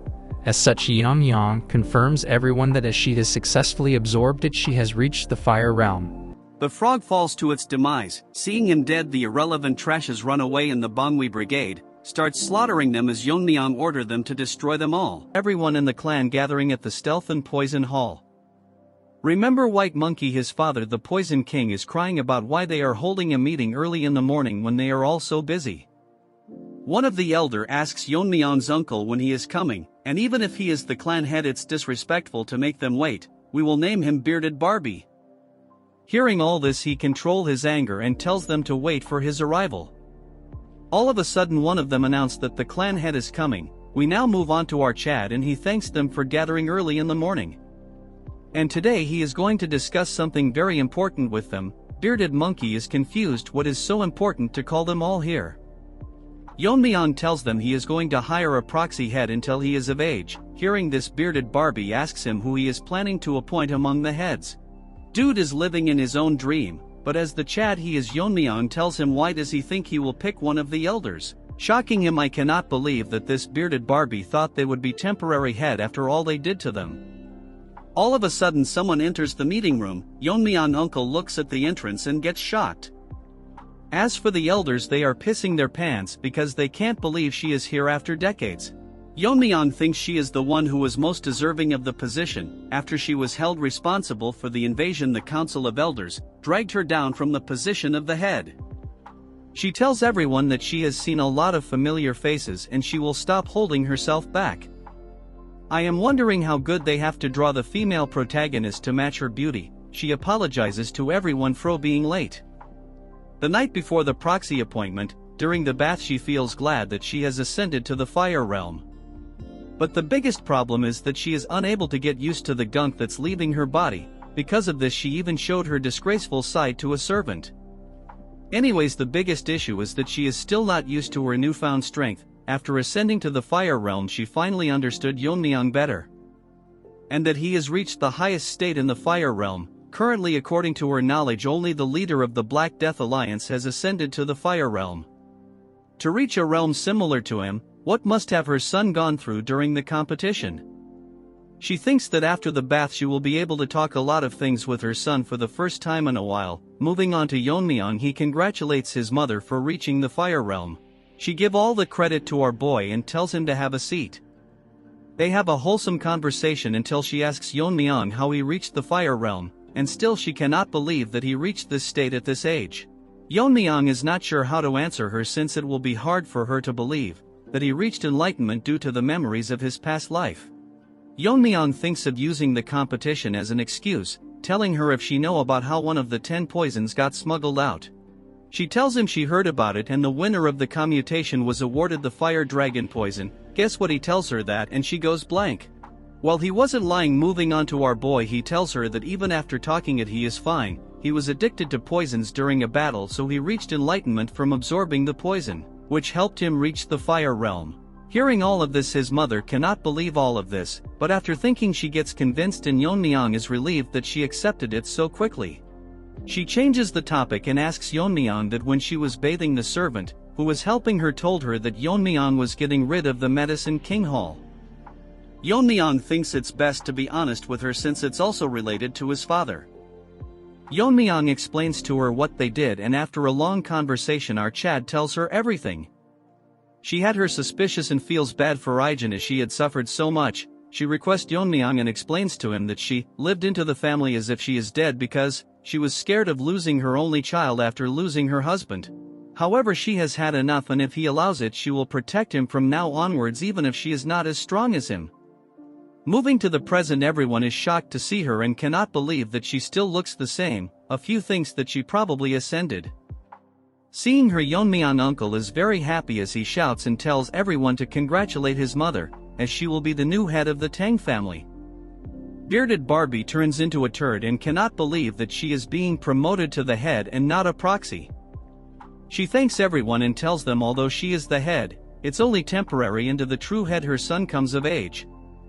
Hearing her, Yeon-myeong uncle starts crying while the rest are releasing hot cake in their pant, especially that bearded Barbie. Since she is entrusted the position of the head, she plans on fixing the base of the Tang family that was ruined. Since then her actions were unconventional. The first thing she did is remove the name of the Medicine King Hall, which was collapsing, and renamed it. Tang Hoil. Ijin's grandfather was appointed as the head surgeon while Ijin was appointed as the second in command. Moving on to Yuri's father, he was appointed as the general manager and was ordered to start a full-on investigation. He immediately found the elders' embezzlement books and recovered so much money that it was enough to sustain the clan's maintenance for the time being. Moving on to white-haired Monkey's father, he was removed from his position, along with most of the elders who embezzled the clan's money. Even for the people who were not elders but was related to embezzlement was removed from their posts. All of this changes happened in a matter of days, and thinks his mother is really an amazing person. While saying all this, our Chad is enjoying the beauty of the Tang family. Because of the involvement of his mother, the clan's internal problems were all solved. At first he wanted to live an ordinary life with his mother, but began to get surrounded by many things. There are now people who he calls friends, guards who follow and trusts him, and the hundreds of members of the Tang family. He has now so many people he has to protect. Our Chad looks so good, we demand a beautiful female protagonist. There was once a time when it was hard for him to keep his body healthy, since he was resentful that why he was even born. His goal is to grow stronger, that no one can harm the Tang family. Whether it's the Black Alliance or that pervert or whoever it may be, they will never be able to hurt the Tang clan. We now move on to the Black Alliance, where the lizard is thinking about the Tang clan when a woman tells him that the twin sword trash, the one who invaded the test, was defeated by the current head. This eyeless trash with ugly bangs elaborates how he was famous and well known for his strength, so she requests the leader to destroy the Tang clan. The lizard tells her why should he do that, and the ugly bangs just won't shut up, telling him at the same as challenging him. Lizard gets pissed because of this. Chatterbox tells this ugly Barbie that he disobeyed his orders and attacked the Tang clan. Even if he managed to come back alive after doing something, he would still be punished. It's interesting to the lizard that the head managed to kill that irrelevant trash, because he was someone that wouldn't lose so easily. So he summons his guards and tells them to invite the Tang clan head in the upcoming Sichuan meeting. Story: Yeon-myeong is shocked that Mirio's sister is dying, but she shouldn't have come here and instead gone to a doctor first. Mirio is crying, telling our Chad that she has already consulted several doctors, and it isn't something that medicine or medical techniques can fix. Yeon-myeong is literally dumbfounded, like you guys when you study. Anyways, he asks her then if she is suffering from internal injuries. Mirio starts crying and tells Yeon-myeong that her sister is suffering from the 19 severed meridians, which is a terminal condition. According to Yeon-myeong, there was a place alongside the Blazing Sun Palace. It was a peculiar sect that used terminal conditions. It was called the Northern Sea Ice Palace. As the name suggests, the martial artists of that place practiced ice arts, which were considered both a skill and a blessing for those born with extreme energy. However, those who didn't practice the ice arts suffered from terminal conditions, so Yeon-myeong figures out that they are the descendants from that sect. According to Mirio, they are descendants of their descendants. Long ago their descendants settled in Sichuan, and married into the Tang family, which was the most powerful family at that time. Learning ice arts can free one from terminal conditions, but this is the Sichuan Tang family, which deal with poisons and hidden weapons. So there are no practitioners of ice arts or related information here. The martial art of the Ice Palace has been passed down from distant ancestors, have been long lost. This condition is a hereditary condition that appears once every few decades, which is unfortunate. Yeon-myeong thinks there is a way out of this when Mirio tells him that they have reached her house, which is literally covered in ice. Going inside, Mirio starts crying because her conditions worsened since she left the house. Her sister has completely turned into ice. Moving on to Yeon-myeong, he thinks that the room is cold enough to freeze, which is more severe than he expected. Yeon-myeong tells Mirio to pay attention, and tells her that he cannot guarantee her sister's life. Hearing this, she gets so shocked that she is in disdain. Basically, she has been resisting the cold energy with her innate energy, but now she has reached her limit. She is currently in a state where she's blocking all consciousness and focusing all her energy on her veins. Mirio misunderstood Yeon-myeong and starts breaking down and sobs that there's no way to save her. Her reaction changes when Yeon-myeong tells her that there is a way to artificially release the cold from her body. However, if she cannot withstand the process, or if he gets overwhelmed by the cold, Yeon-myeong thinks to himself that he is ready to help, but he cannot risk the life of a friend's family member's life. So he leaves the choice whether to go with it or not to Mirio. She thinks that she came to him after there was no options left, so she cannot give up without trying. And it's even dangerous for out Chad too, so she tells Yeon-myeong to save her sister, and Yeon-myeong is ready for the procedure. Moving to the next scene, Mirio is skeptical why they had to undress her sister. Yeon-myeong explains that the clothes get in the way of extracting energy, so there's no choice. And our Chad is ready to infuse energy directly into her head, removing the cold from the 9 meridian. Yeon-myeong has to do it one by one. He has managed to remove the cold from the glabella, but the cold is getting hard to bear. Next he has to move on to the heart, but to do that our Chad has to touch some weird place. But instead of overthinking it, he proceeds to extract the cold from the heart, but all of a sudden the intensity of the cold has increased so much that it is getting impossible for our Chad to hold it in. but the intensity doesn't decrease at all. Even the surrounding of their house has turned into a cheap version of Everest, while now that's an over-exaggeration. Mirio is scared because half of our Chad's body has turned into ice. Damn, this looks similar to the nanomachine Arc Yeon-myeong managed to extract. The Yin meridians form the 6 meridians in the upper body, but now the cold has exceeded what Yeon-myeong's body can handle. If he does continue, he will freeze himself to death first. Thinking what to do, Yeon-myeong thinks to himself that it would be easier if it were poison. Then he remembers that Ijin's grandfather from the Medicine King Hall mentioned to him that the reason for the poison in spirit pill was because medicine and poison essentially one, and it becomes poisonous when the concentration or quantity exceeds what the human body can handle. Even the yang energy in the body turns into poison once it exceeds the body's limit. Then this excessively strong cold energy that can freeze the bone can be considered a poison. So Yeon-myeong uses the poison purification art and his body starts reacting to it. As a lot of cold energy has been extracted, it's going to start resisting fiercely. As long as the cold energy is recognized as poison, it will be devoured by his body. And as his start overwhelming the cold now acting as a poison, the poison gets devoured. Moving on to our ice beauty, she is opening her eyes because the cold inside her body is dissipating. She wakes up to see Yeon-myeong hand on her stomach and gets embarrassed. All of a sudden she notices that a girl is sobbing. It's Mirio. She sees her. The two sisters had their moment, and our new girl Miso tells Mirio if Yeon-myeong is the person that saved her. She confirms that he is the one who saved her, but can't figure out why he is still touching her stomach. Miso tells Mirio that he is concentrating, so it's better to leave him be until he wakes up. Moving on to Yeon-myeong, he is currently treating the cold energy as a miracle drug. The internal energy is beyond the body capacity to absorb the internal energy, but if he leave it like this, the energy will naturally dissipate. Taking opportunity of this situation, Yeon-myeong thinks it's perfect for absorbing all the cold and open up the closed meridians.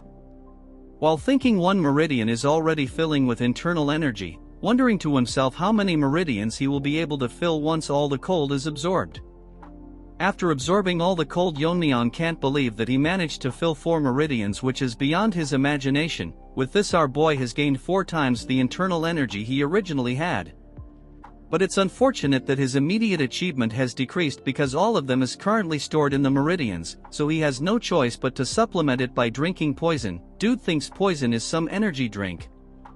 Yeon-myeong takes another look to see both the girls staring at him. After taking a second look, Yeon-myeong stares at his hand and takes his hand off, getting all flustered, but our waifu assures that he doesn't need to be concerned, since Mirio explained everything to her.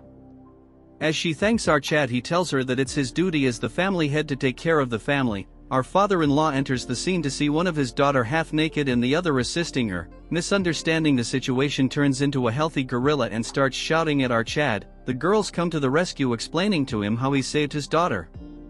The next scene we see is kneeling to the ground because he was rude to his savior. Yeon-myeong explains to him that anyone in his place would have misunderstood the situation. Moving to happy gorilla, he expresses his gratitude for saving his daughters.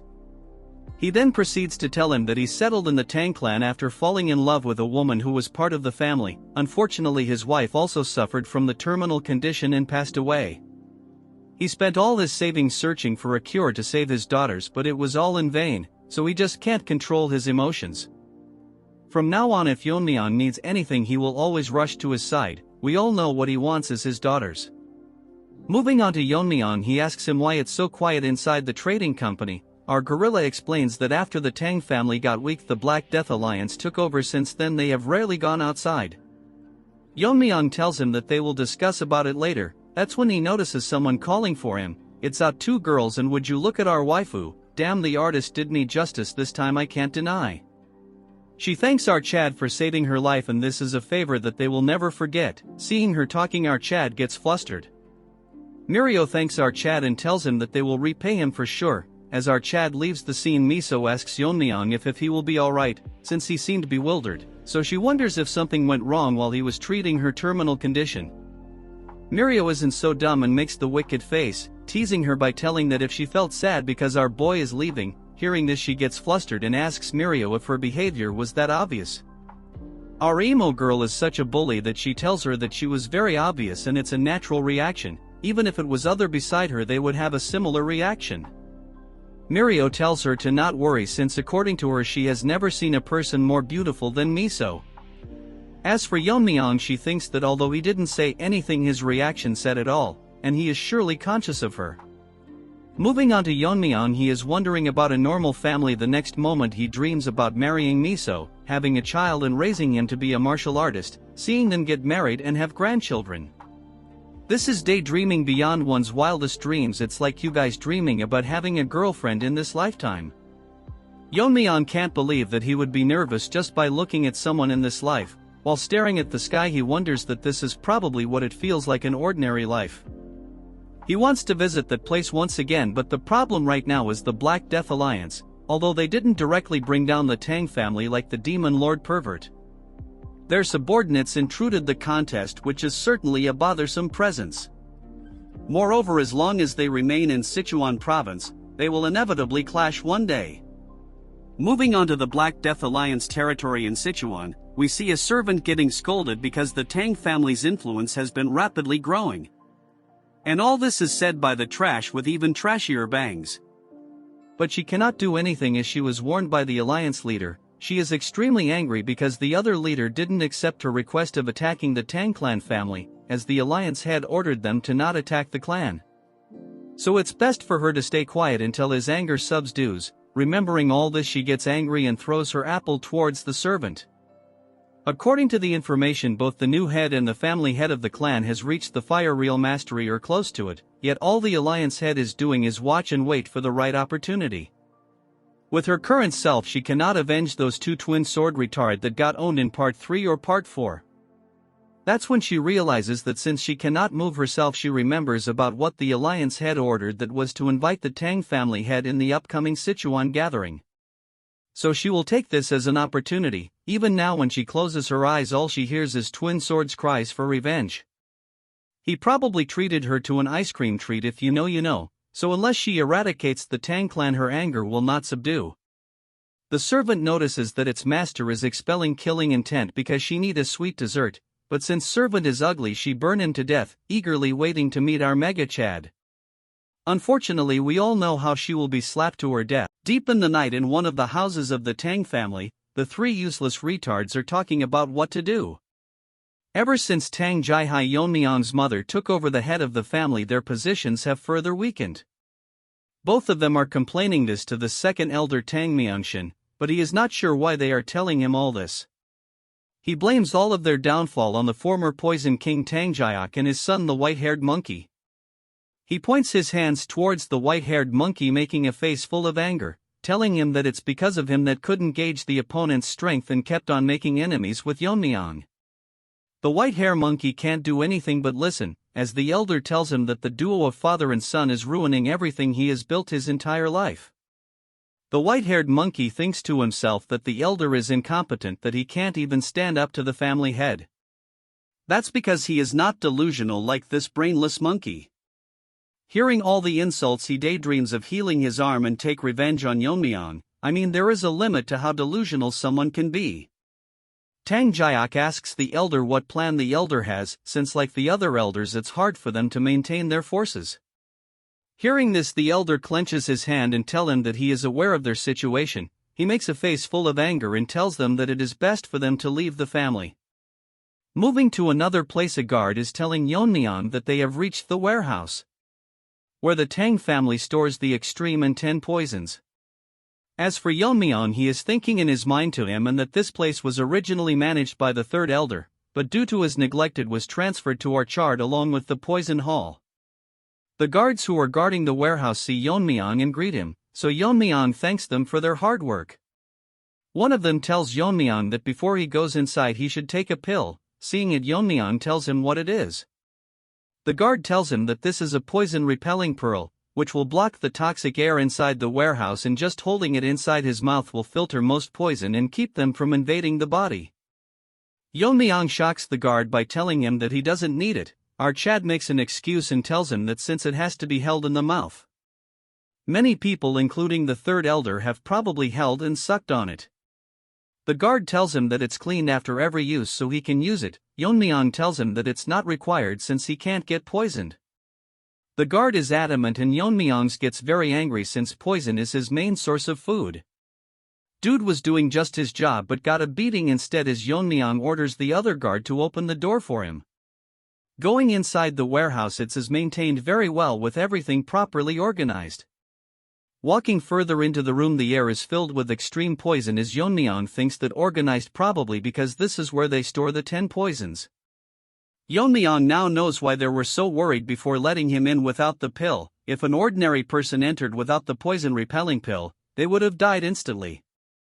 Though Yeon-myeong's inner energy has decreased due to his meridians being sealed by the poison vein simulation technique, even the concentration of poison is increasing further down, but to someone like him who has mastered the poison refining heart technique, it is as pure as clean area. As Yeon-myeong breathes in the poison, his inner energy is increasing, but it is still not enough to make him use his martial arts like earlier. So Yeon-myeong is thinking hard and figure out that he should consume something equivalent to the 10 poisons. According to the family regulation, he can use the 10 poisons for consumption. He thinks that he can find the recipe and tell Ijin to make it for him. That's when he notices something on the wall.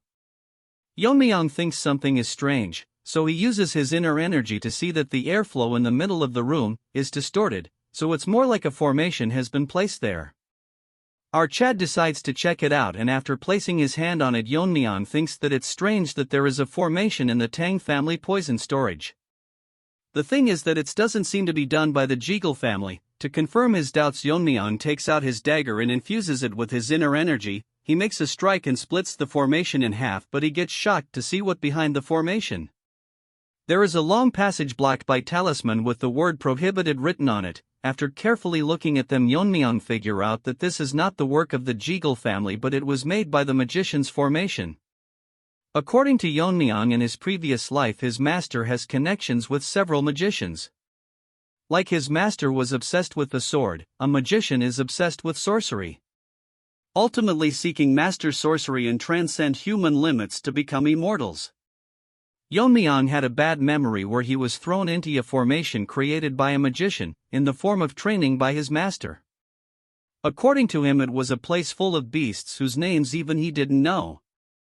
Magicians are typically selfish and only engage in things that interest them, but that still doesn't answer his question why there is a formation in the Tang family. His master in his previous life told him that magicians are inherently selfish creatures, and are always obsessed with spirits and demon, only seeking immortality. Yeon-myeong asks him how he managed to have a relationship with them. He makes a straight face and tells him that he beat them every day for no reason, so they begged him to have a conversation. Moving to the present, Yeon-myeong thinks there is not anyone in this family like his master, so there is probably something in the Tang family that piques the interest of a magician. The poison is so strong that it is leaking out even after being sealed with hundreds of talismans, so inside there is something with incredible poison power. Yeon-myeong is glad because he originally intended to write down the recipes of the 10 poisons if he could, but this is more interesting currently.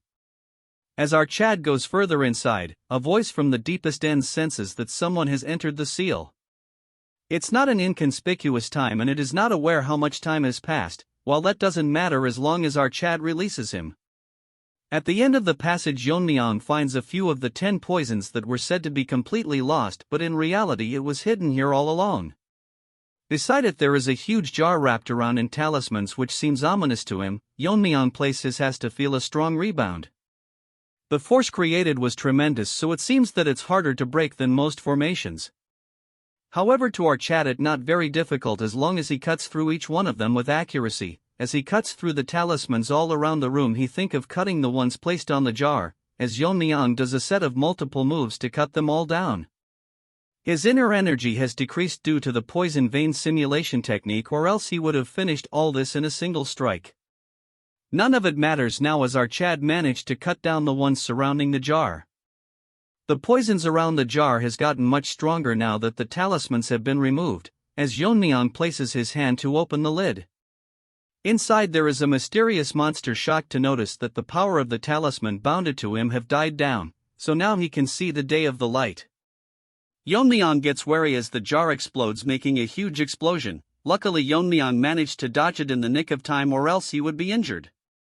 The thing inside charges towards our boy, startling our boy. As it is faster than what he had expected, he gathers energy to attack and have the first strike before it gets here. But before he could do anything, it goes past his hand like wind, telling our Chad that he has a sharp reaction. As a rewards for releasing him, this trash will kill our Chad without any pain. Hearing this, Yeon-myeong turns behind and asks him who he is. The trash proudly tells Yeon-myeong that he is the pinnacle of poison, the blue-horned white snake.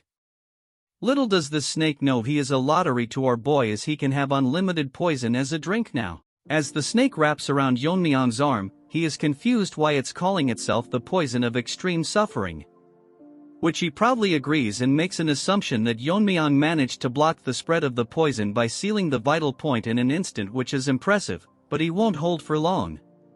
Poor Snakey makes a arrogant face, telling Yeon-myeong how he will slowly melt his arm. That's when he realizes something changing, as the poison-devouring frenzy inside Yeon-myeong's body activates. The skull starts devouring its poison, and the poor snake gets scared as he can believe that Yeon-myeong has the poison-absorbing aura. And what is his relationship with the Wanderer Saint? Yeon-myeong grabs onto the blabbering poor snake like a plushy toy. His new toy begs itself to stop absorbing his poisons. At the rate his body is absorbing the poison, he will be utterly destroyed.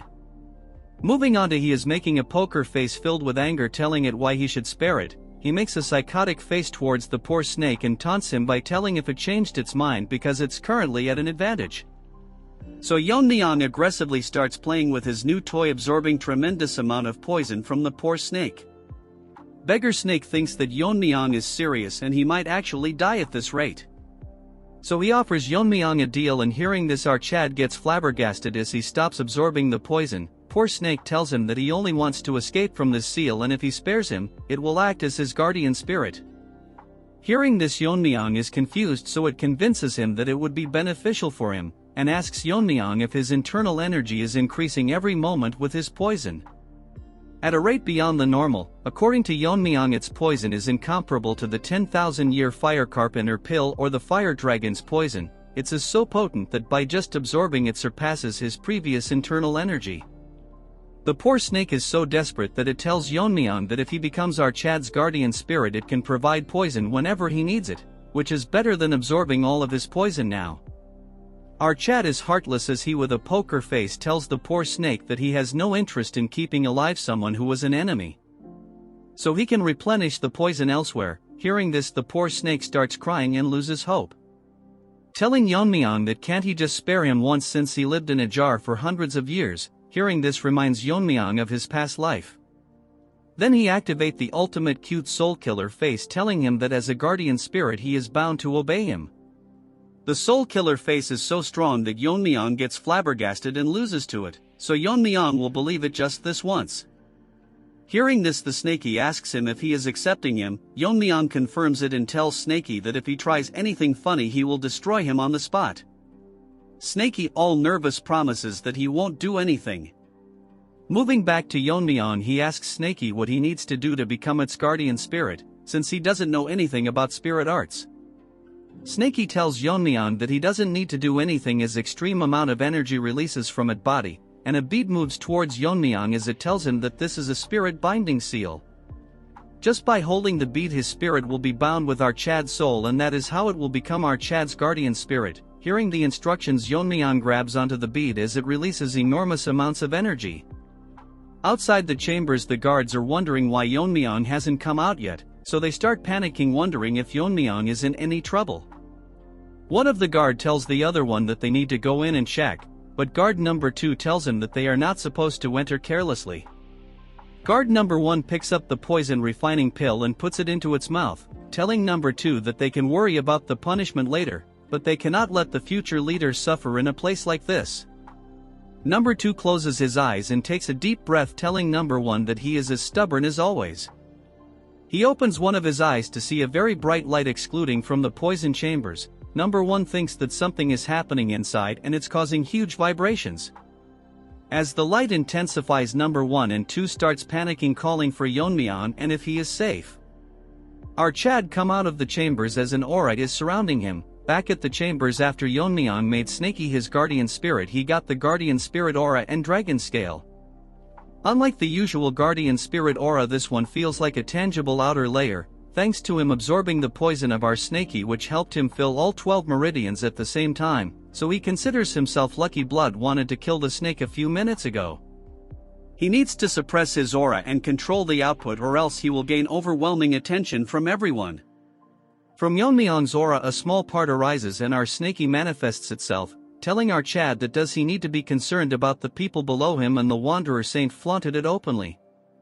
Since Snaky needs some training, Yeon-myeong gives it a hard flick, telling it to not reveal itself recklessly. The autonomous cute Snaky tells our Chad that unless he reveals it himself no one can see him, and with an aura as strong as our Chad there would be no one who would dare to attack him. Yeon-myeong thinks that still it's too eye-catching and he somewhat wants to live a ordinary life this time. Our smart Sneaky asks him that what he meant by this time? And he is speaking as if he died and came back to life. Yeon-myeong doesn't make a reaction and Snaky asks him if there really is a way to do that. Yeon-myeong looks at it and asks him what he means. Snaky tells Yeon-myeong that there is a reason why he is given such power, just like his previous master the Wanderer Saint, and those with power are followed by destiny.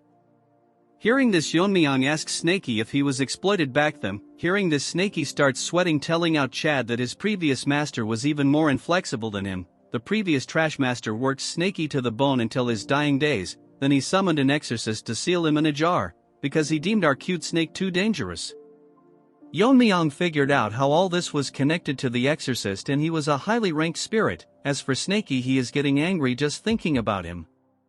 Such a strong spirit is wanted by many exorcists, so the ancestor helps seal him. Yeon-myeong thinks if the ancestors is like his master, intimidating exorcists to get the job done. What struck our Chad's mind was that Snaky told him that there is a reason for his existence, and if it's as related to awakening memories of his past life. As he was in his thoughts wondering, a guard brings him back to reality and barges into the room, as Yeon-myeong shoves Snaky into his body as the guard tells him to come out immediately. He informs out Chad that in Sichuan near the main house there is an attack by the evil faction. Moving on to that place, we see Fatso in the entrance exam catching his breath. A huge groups of thugs are mocking them by telling where they are rushing off to. He is not aware why esteemed gentlemen from the Orthodox sect have come here, but this ugly red-haired trash tell them that they should have known that Sichuan is the territory of the Black Death Alliance. Old man tells Fatso that he will hold them off while he runs, but Fatso tells him that in his current condition it would be impossible. This red-haired dog is a palace lord and he is here with hundreds of members. In Fatso's current condition it will be hard to handle him. This smelly monkey tells him that since they have reached the capital of Sichuan they must be seeking help from the Tang clan, but their leader has isolated the Tang clan. Blood is daydreaming too much. He tells them that he will capture and offer them to the leader and he might be granted the ultimate martial art, so they should be prepared to lose a limb. That's when our Chad enters the scene. The guards tell Yeon-myeong that the two people are martial artists from the Justice faction, so he figures out that their opponent is from the evil faction. He orders the guard to escort them to the clan since they have come as guests. The Fatso is happy that martial artists from the Tang family are here to help, but there are only 4 of them, so even if their spirit is formidable it's impossible to face against hundreds. Yeon-myeong tells Fatso to step back since his partners is in no state to even stand. Wajin takes care of the injured man and Fatso asks him should they not be helping the ones up front. But Wajin smiles as Fatso blabbers about how there are over hundreds of martial artists. Yeon-myeong tells them that although he appreciates the help he is in no need of it. Moving on to the monkey, he is angry on Yeon-myeong for blocking his way. His guard tells him that he is probably the one who won the Tang clan's competition and returned as the family head. This red monkey mocks Yeon-myeong and asks him if he is going to face them, feeling sad for him. As for his minions, they are grinning. This dumb retard is so confident that he tells Yeon-myeong that he will uproot them once and for all. Hearing his nonsense, a needle flies towards him, poisoning him. In an instant this monkey falls to his death. Yeon-myeong thought that the nonsense spouted by Trash was too annoying. Everyone present in the scene is shocked by what had happened as the leader lies dead on the ground. Yeon-myeong tells them they don't need to uproot them since he will be the one to do it. Gorilla is dead as our Chad's poison needle finished him off. His lackeys are confused when Yeon-myeong threw the poison needle, because it was so fast that they couldn't even see it. Yeon-myeong puts his hands inside his coat and takes out hundreds of needles, and using his internal energy he throws it towards them. The minions saw Yeon-myeong throwing the needles and tells everyone to stay alert. As the one beside him gets killed by the needle, he hears the sounds of hundreds of them falling to the ground, getting one shot by the poison needles. As this side character turns around to see hundreds of bodies. Moving on to our chat, he rushed out and forgot to apply poison, but surprisingly it's having the same effect as if they were poisoned. As for Fatty, he is getting overwhelmed by our Chad's riz. Snaky manifests itself and tells Yeon-myeong that its poison was seeped into his needles, and there are only few people in this world that can withstand its poison. Yeon-myeong smirks and tells Snaky that it's more useful than it looks, pissing our unlimited poison supplier. We move to the Riz-infected Fatty that cannot believe that our Chad has such amazing assassin skills. Dude doesn't know he is the protagonist that you viewers dream of becoming. He guesses that Yeon-myeong might be the one that single-handedly killed the 300 warriors from the Darkness Silent sect. Despite all this, his guess was correct. The remaining lackeys cannot believe that they just witnessed over 100 soldiers getting wiped out in an instant. They thought that the Tang clan was declining, but no one mentioned they have a monster like our Chad. One guy with an axe tells them not to worry as it's just one guy. This junior gorilla tells them how if Yeon-myeong is not in the fire realm he won't have enough energy to use that great technique multiple times.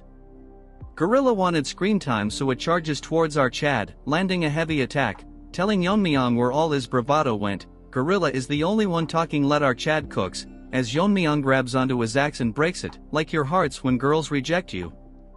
The junior gorilla is wetting himself as what Yeon-myeong used was the dragon scale he got after contracting with Snaky.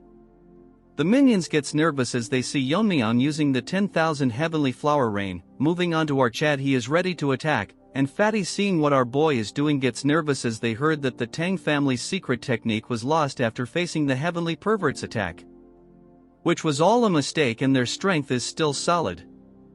As for Yeon-myeong, he is done killing every single one of them. Fatty thinks of letting the Tang clan handle the Black Death Alliance, but Yeon-myeong bursts his bubble and asks Fatty if he is still here. Fatty is so scared that his fat will melt and tells Yeon-myeong that his skills are so impressive that he couldn't look away. Yeon-myeong walks past him and tells him that they will discuss it further at the main house. Fatty takes a second look to see hundreds of side characters dead, and by no means they should make enemies with the Tang family. A few days ago on the outskirts of Sichuan, Fatty was eating with Sabak. He tells him that it's a relief that they didn't encounter any trouble from the unorthodox factions, since he heard that after the Tang clan's downfall Sichuan has been overrun by the unorthodox factions. Surprisingly, it's pretty quiet. We move on to the Gen Z old man, but he is serious for some reason. Fatty is confused why he's so tense all of a sudden. A mysterious man asks them if the food is to their liking, since it's a small place that he visits often. Fatty with no neck thinks to himself that he was right beside them, but he couldn't even sense him, so he is quite a skilled guy. He asks the mysterious man who he is. Sabak tells him that it's the guy from the Yu family, shocking him because this guy is the Black Alliance leader, the crippled lizard. He asks them what brings the Taoists of the joint sect to his Sichuan. Dude thinks he is Gu Chanji from I Am a Fated Villain, but he is just a side character. Our arrogant Fatty is nervous as they came to this remote inn to avoid clashes, but because of their bad luck they came across the Alliance leader. Crippled Lizard asks Sabak if he has any business with the Alliance, since he has reached the Fire Realm. Sending him would mean it's serious. Old Man tells Lizard that he has no business with the Alliance, and asks him if he came alone as he doesn't see any of his subordinates. The crippled Lizard talks as if he the main character, taunting him by telling Old Man if he thinks that he can take him down alone, and if that's what he wants he is willing to spar with him. Sabak gets pissed and tells Lizard that he has lived twice as long as him, but this savage lizard asks him if he is here to pay respect to him.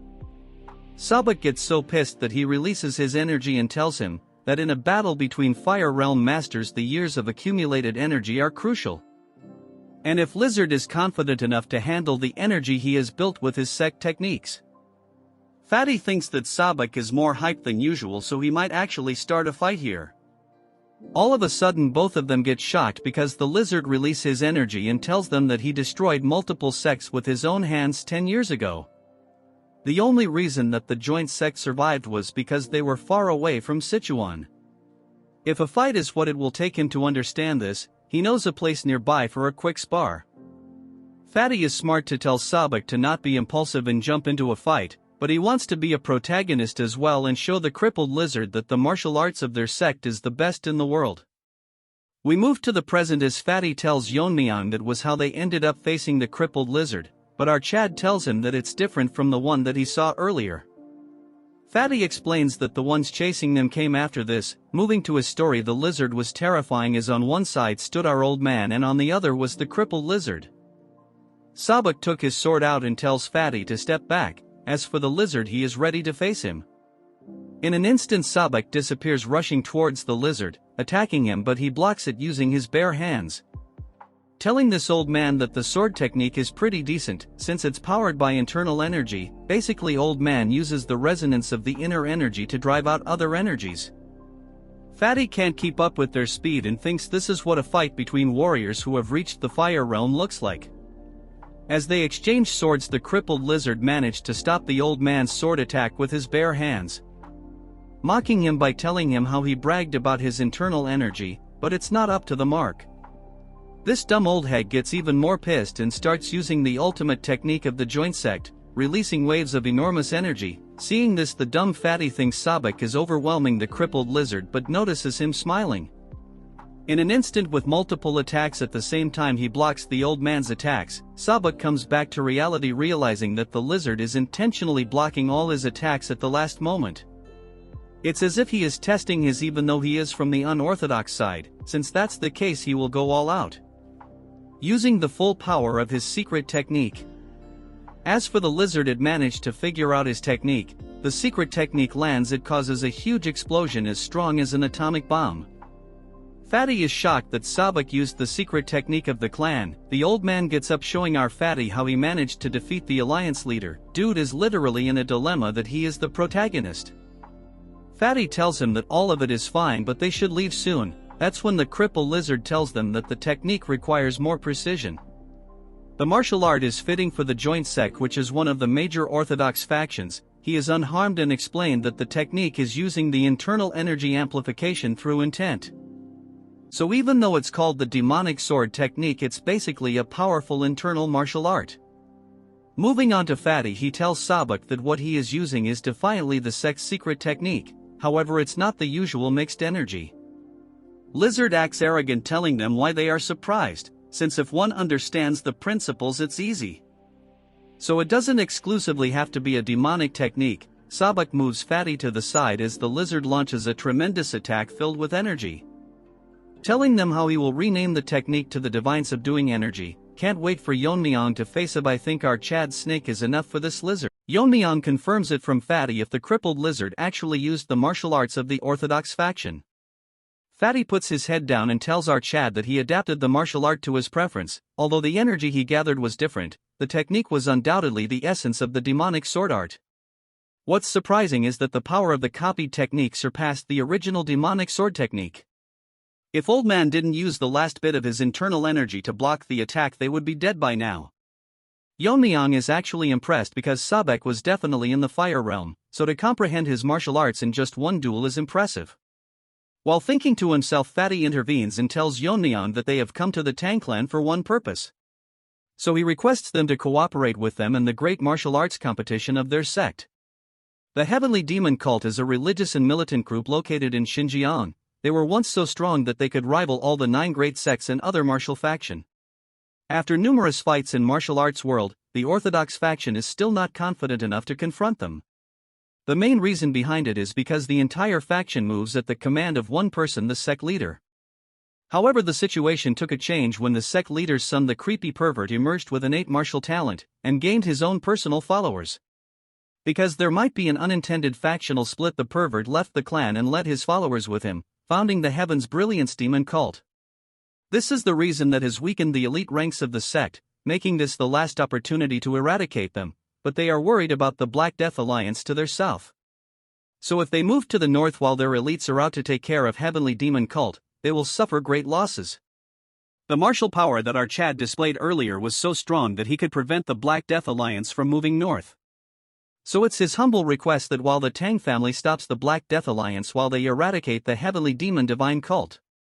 But what he hears shock him because our Chad isn't some loser, so, with a poker face, he tells Fatty no. Fatty tells Sabak that their request was rejected. Yeon-myeong told him that he cannot this himself, so he will consult this with the family head in return. Fatty tells old hag what to do if they can't persuade them.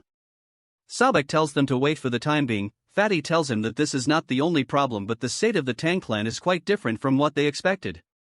While they traveled here, they observed that building of the Tang family expanded, their martial prowess has increased greatly. Even the overall atmosphere among the clan members were great, which is completely opposite to the rumors that they were ruined by the mega pervert emotionless loser.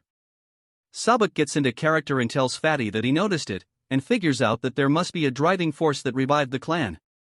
So by any means necessary they must bring the Tang clan to their side. While discussing all this, Yuri and her father are here, these two over-smart delusional martial artist. He introduces himself as the head of general affairs of the Tang clan. By the orders of the family head he is here to bring them. After they reach the main house, both of them are shocked as mommy leader introduces herself and asks them if they came here to request cooperation against the heavenly demon cult. She tells them that currently she is the acting family head of the Tang clan. What surprised these two is that she is in the fire realm, which is probably why the Tang clan regained their strength. Although they cannot detect Yeon-myeong powers, but the acting head, our mommy queen, is undoubtedly in the fire realm. Fatty thinks he is the only smart one, telling our mommy that their sect is in urgent need of support, and since they are eradicating evil sects, isn't it right to help in the name of justice? So he requests her to reconsider, but our mommy doesn't respond. She asks Yeon-myeong that he refused them earlier and if he still thinks the same. Yeon-myeong's answers is still a no, shocking the two brain-dead retards, as Fatty asks him what his reason behind the rejection. Trying to convince our Chad that if they don't stop the evil sects, the martial world might fall in chaos. Yeon-myeong with a stern face tell these two monkeys that it's understandable that the heavenly demon cult is dangerous, but the Black Death Alliance and the evil faction are separate issues. According to what Yeon-myeong learned from his investigation, the Black Death Alliance does not harass the common people, although they don't collect protection fees. In return they even eliminate the bandits, making them more like the orthodox factions. So in such circumstances they have no justification to attack them first, shocking Fatty, but the old man remained calm. Our Chad gets pissed as he asks them what they mean by acting in the name of justice. When the Black Death Alliance and the pervert and his cult invaded the Tang clan. Since no one from the orthodox faction came to help, literal hypocrites. Our Chad tells him that prioritizing the safety of their own sect is normal, so he can't blame them. But what they are doing is trying to seek help under the guise of eradicating the evil sects. Look at that lump of fat, it's about to leak himself. Fatty clenches his fist since he cannot lift his head because what our Chad is telling aren't wrong. They preach righteousness but only act when their own sects are threatened.